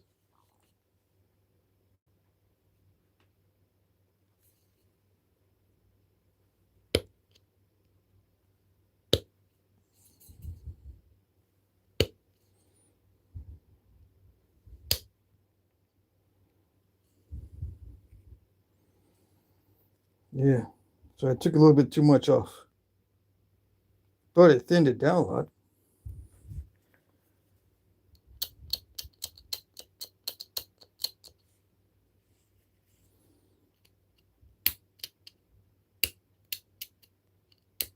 I could tell that it was going to give me some trouble when it didn't flake right away.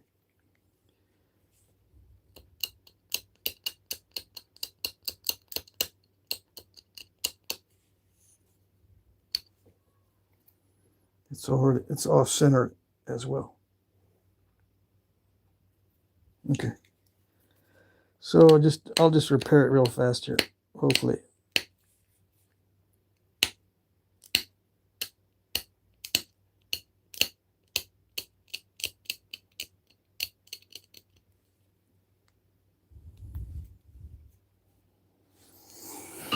Okay. It's still going to be off a little bit.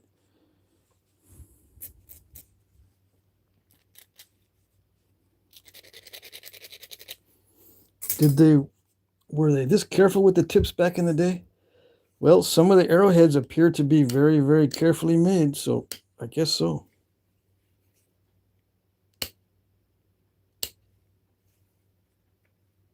This is what it takes if you want a really delicate tip.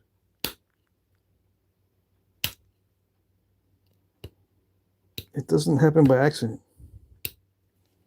Not like some of the other things that happen with arrowheads. You can accidentally get it really thin. It looks like you did it on purpose. But a persnickety little tip, that's not an accident.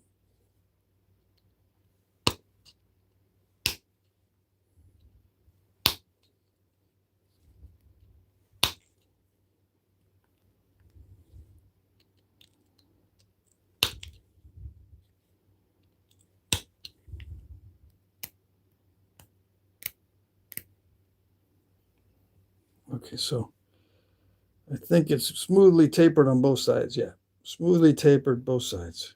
That's good enough.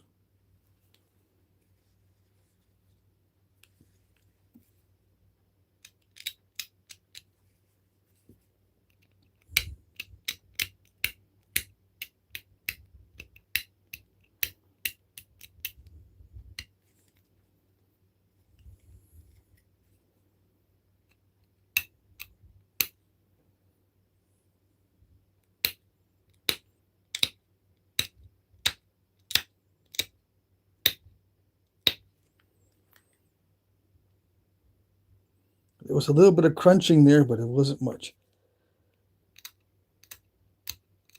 But yeah, if there's any crunching, that's not getting it as sharp as it could be.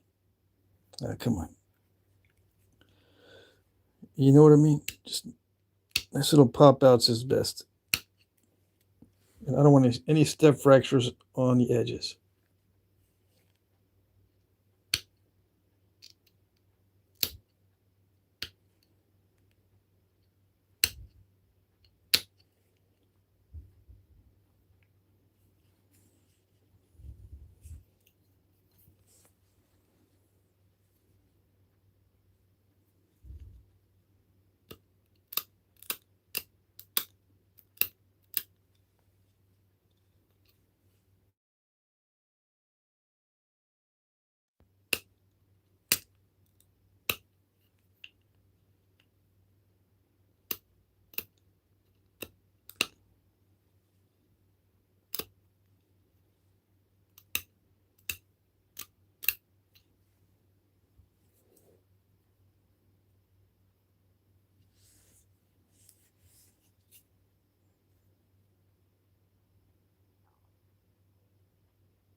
Good enough? Yeah. I think that's good enough. I'm gonna put some notches in it. James Quinn says hi. I'm looking at the chat. Let's see.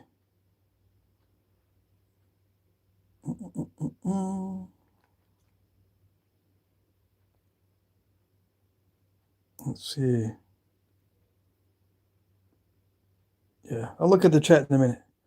So I'm just going to put some simple notches in it. Yeah. A couple of side notches.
Yeah, when it starts to get dull, you can tell it doesn't pop the flake out.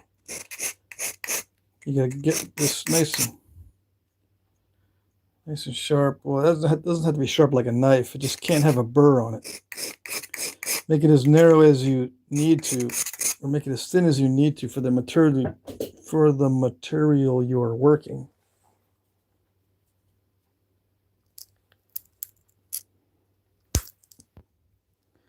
This material is pretty tough, so I had to push hard, and I wiped out some of the side.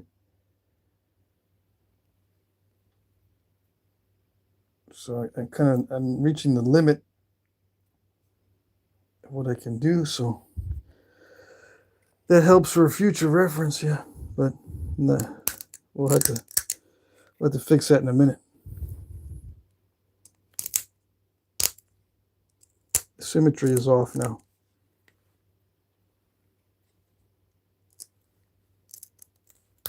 Yeah, it's very tough stone.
So you can see I'm getting some step fracturing in the notch area, but it's good enough. I'm just going to repair the other side. I'm going to have to take a lot of this edge off. And before I do that, I'm going to work on the notch a little bit more.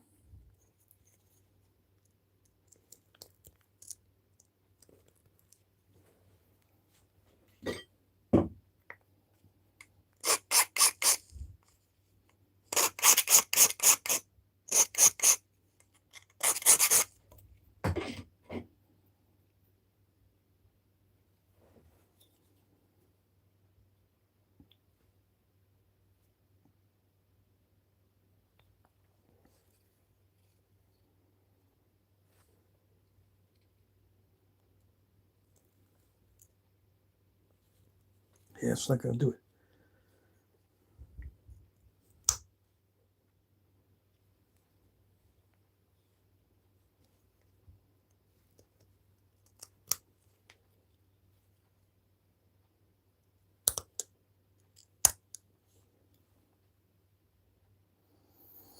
Yeah, it's without filing that down, it's not. I'm not going to be able to push that flake off. It's pretty well stalled at the bottom. Yeah.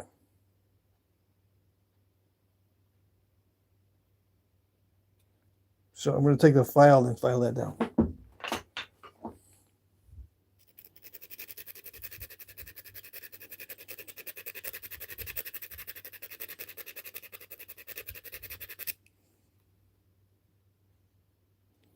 What I'm going to do is I'm going to file this side so I can pop a flake off on this side. I already kind of messed it up by trying to do that earlier, but I'm going to try it again and see if it works.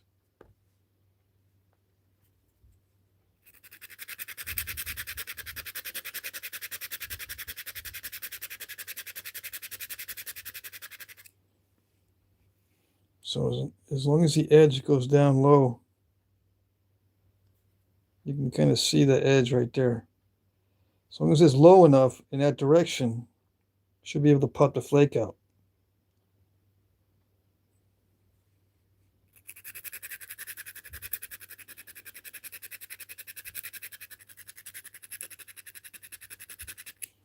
Now, of course, they did not do this back in the day, but they just left the notches asymmetrical. Okay, back in the day, they didn't have symmetrical notches. In most cases, they were asymmetrical because they did not have the files and all that kind of stuff to cheat, and the steel pressure flakers to get in there to ensure that everything's symmetrical and all that.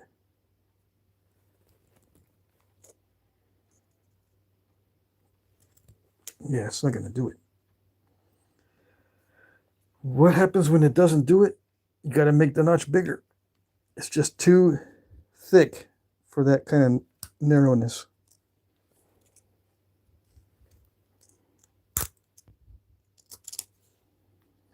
Let's take a flake off in that direction. So I pop the flake off in this direction. Right in there. Pop it down. Now it's thin enough for me to pop another flake out there. But you see how much it widened that notch compared to the other side.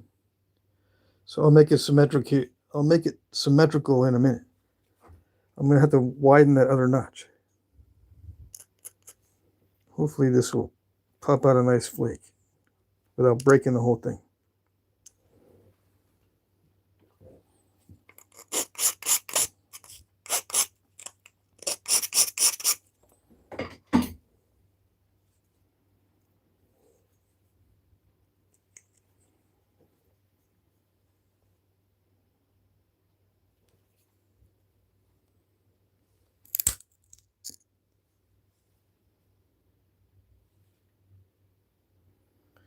What did it do? It took off some of the barb. Pretty common occurrence, yeah.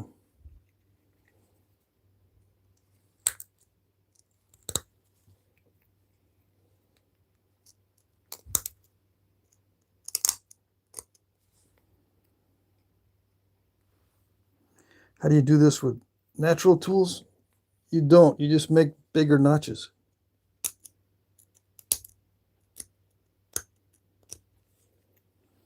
This is tough stone, so there's no way I could have done this with antler. Unless I make big notches.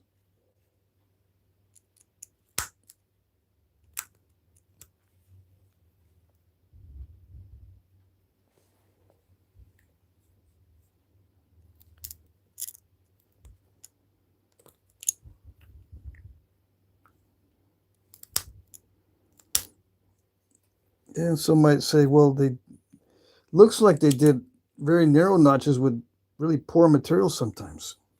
Well, it may look that way, but I guarantee the material was not poor.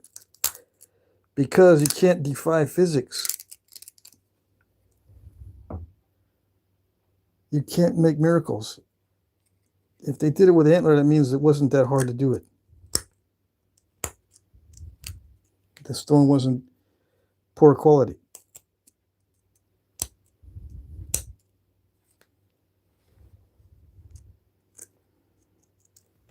They might look like poor quality, but there's no way, like I said, you can't change reality. The reality is antler cannot do the pressure flaking on something really, really tough. Just can't do it. It's physically impossible. So the material had to be not so tough.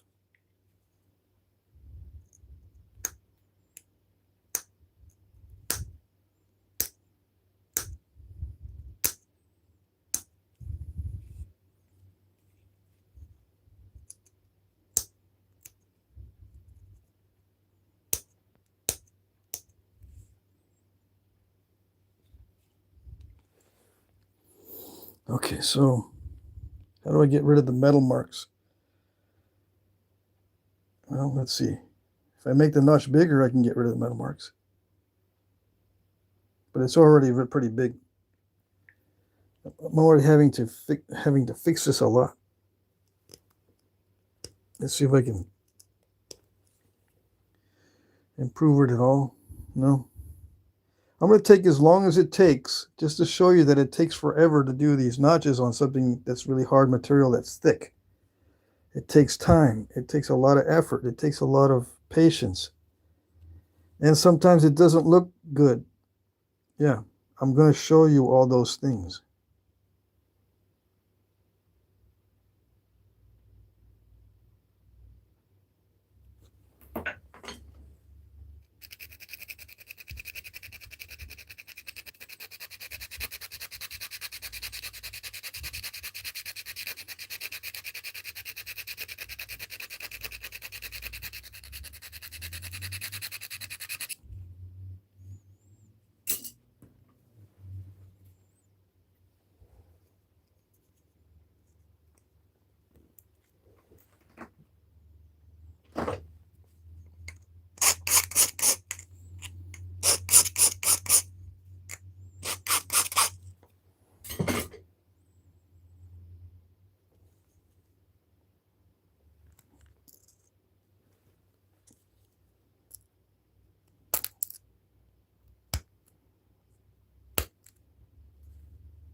So that's good enough. Okay, now I'm just gonna fix it so it looks a little bit better. Okay, I did go with a vertical approach and it did work. Usually I don't do this vertical technique because I tend to pop out too much when I do the vertical stuff.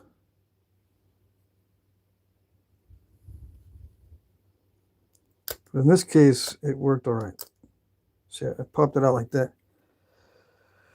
I don't normally do that, just so you know. I don't have much luck with it. This time it worked out. I think it's because the material is really tough. I gotta stop talking because I just made another mistake.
I just snapped off that barb on my finger.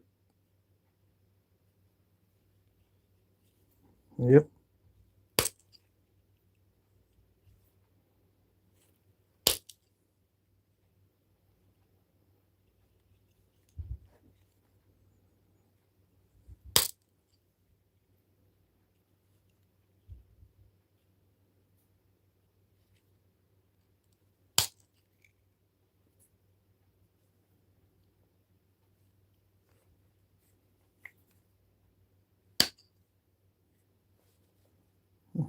All righty.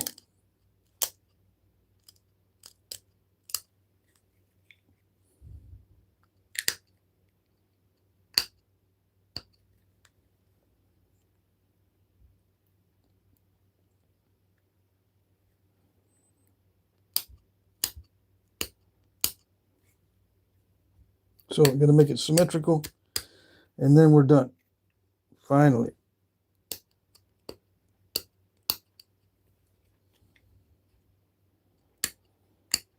And if I had to do another one, which these are made in sets, I would, I would be used to the materials, so the next one won't be as difficult. It won't take as long. So if I made a set of 5 of these of the same material, the last one definitely would not take this long. Yeah. They take less and less the more you make. Less and less time. Of the same design, of course.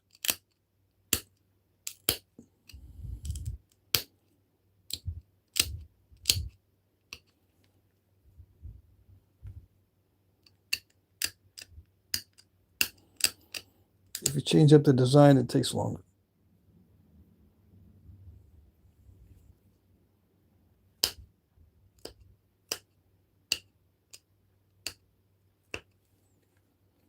I see some dull spots.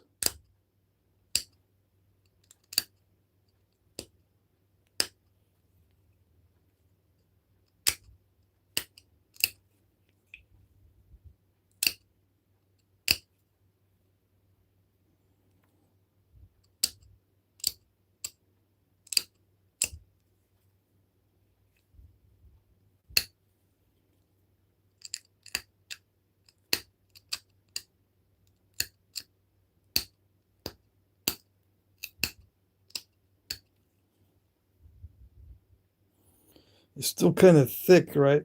But it still fits in the haft, right? We've already determined that the thinness is fine.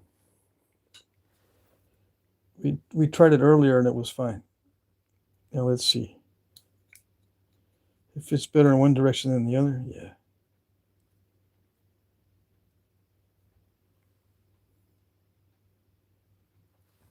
It probably still could be thinned down a little bit more.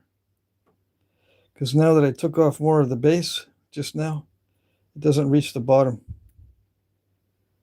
So I would need to run another flake from the base, which is it's not difficult to do. I don't think. Let's see.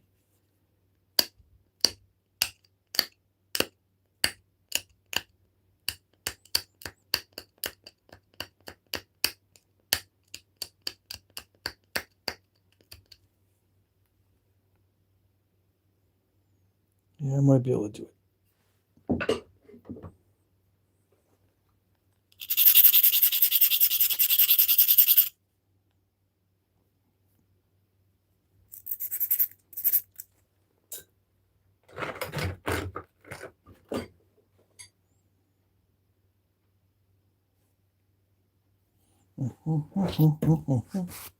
Yeah.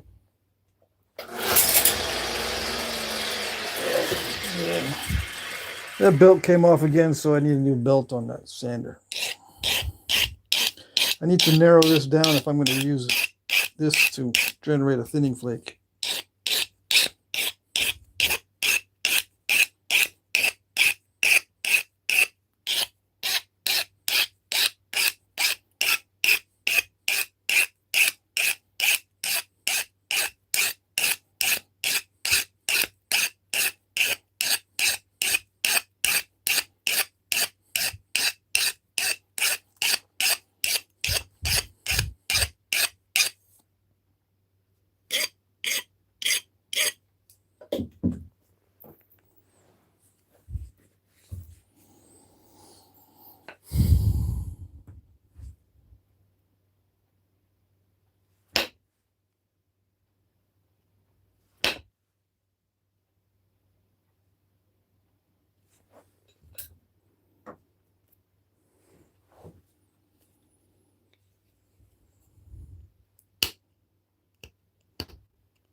So I was able to get a flake through there. Yeah, it's better.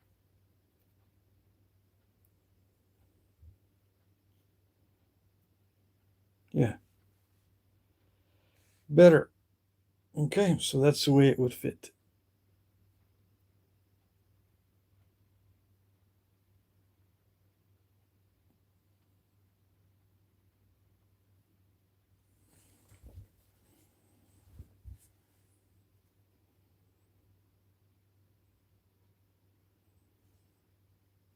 Okay. So that's it. Let's see, 2 hours, 18 minutes. That's not too bad. Yeah, just the notching was the hard part. It was a tough material, but the flaking wasn't that bad. It was the notching that was really bad. And the vertical notching seemed to work pretty good, so I need to practice up on that. I usually make mistakes with the vertical, like this when I was doing this. It popped out some good flakes, so I need to practice that. It can be useful, yeah.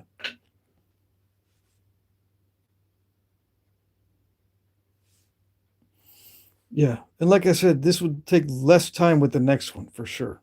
Yeah, it wouldn't take 2 hours. Yeah. Okay, so I think it worked out all right. Let's see what's in the chat. And I'm going to say goodnight. Yeah, I only made 1 point again.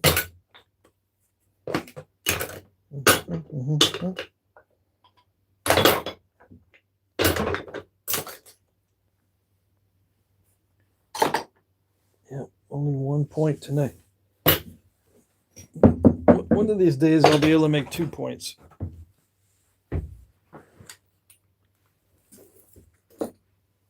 And then 3, right? That would be the goal. Yeah. That'd be awesome if I could make 3 points in one night.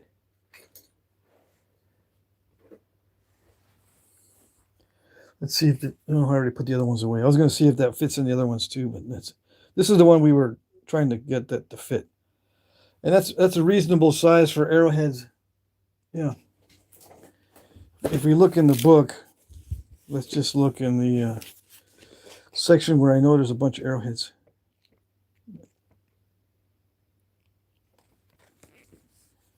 For arrows.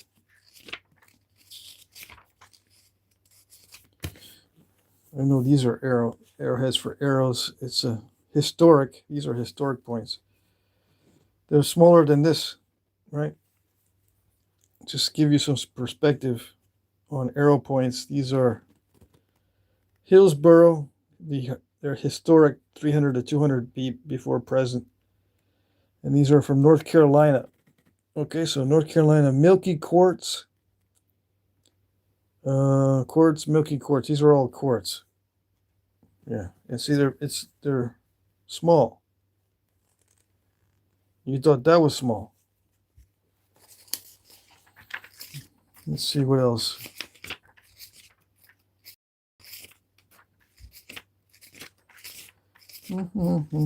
So we got, I don't know how to pronounce that. Yuhari. So mine's bigger than these. Maybe not these down here. Longer than these. These are also from North Carolina. Now it says we got rhyolite. They call this the Donaha tip. Donaha tip. That's interesting. What else we got? I just wanted to show the size comparison, right? Just to give you an idea. This is not unusually small, okay? A lot of people would say, that's so small, but it's actually bigger than many of those arrowheads that were in there. Let's see. And especially this one here, this book has actual sizes also. Let me see if I can find some comparable arrow points. These are arrow points. Okay, mine's much bigger than those. These are also arrow points. These are more in line with what I made. These are Garza, Friley.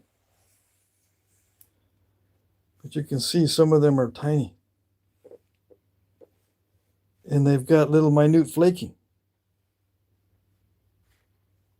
Mine flakes are a little bit bigger. Let's see.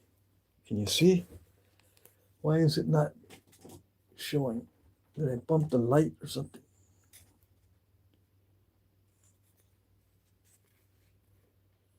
See, they got little minute flakes. And these are probably much better quality stone than the one I was using. Yeah, these are all arrow points. Just to give you an idea, okay? Some people say, man, he's working on something really, really tiny that's really unusual and not existent. Some might be thinking that. But no, this is reasonable size for an arrow point back in the day. Okay? All right.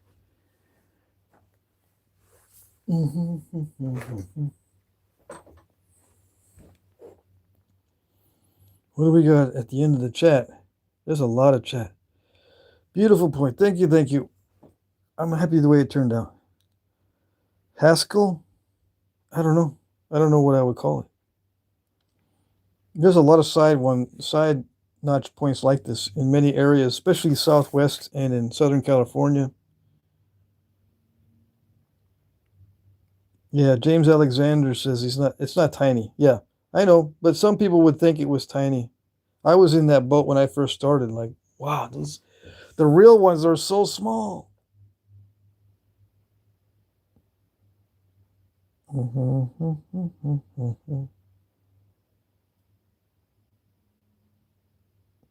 I use a variety of sizes for punching in notches. Yeah. I just try to stay with the simple stuff. I probably should have a little bit more variety with my notching tools. Yeah, Ken Winton, he's here. He says, if anyone wonders why many points don't have notches, this is why. It can get to be lots of work and sometimes for nothing. True. Oh, yes. Ed Gould is here. He left. Okay. Stoneface says that's a Vosberg. Yeah, I'm tempting fate with the notching on this one. I tempted fate with the notching on this one. It was starting to get to the point where everything could be lost.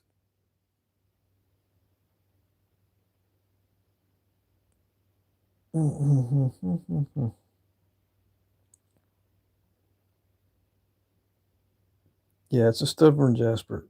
It's supposedly a heat treat. I got all this stuff that I got down in there that was colorful. It's supposed to be heat treats. This stuff's supposed to be heat treats. I got a lot to choose from.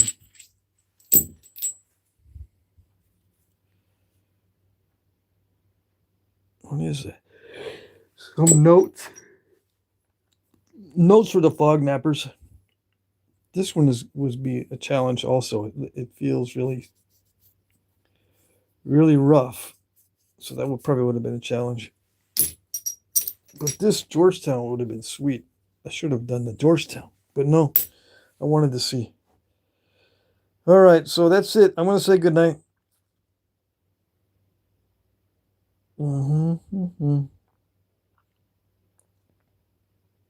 Looks good in the heft. Yeah, I think it worked out okay. Let's see, James says, if you would have left it without notches, it would have been an Alabama point. Yeah. Just a random Bigfoot. Hey, Pat, before you go, do you think Neanderthals would have looked for hardwoods to make their spear shafts out of, or would they have just settled with the abundant softwoods? Definitely use the hardwoods. I think they would have used hardwoods for sure. Yeah. They knew how to make birch tar, so they were very familiar with trees. I mean, they were not stupid, so they would definitely go for the hardwoods. Yeah. The softwoods, they don't make very good spears at all. If you're talking about spears, yeah.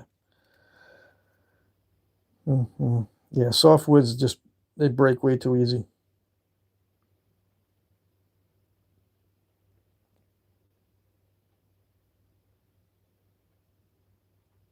That's when it could have been made from Fosbury. Okay.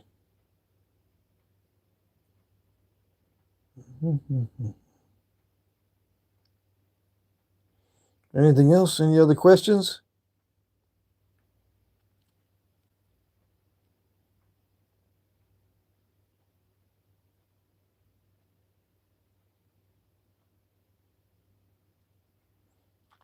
Yeah, Haskell point. Okay. All right. Have a great night, everybody. I'm going to say good night. There's no live stream tomorrow, okay? No Saturday live stream because I'm going to see the fireworks. But I'll be back on Sunday. Okay. We'll see you then. Thank you. Good night.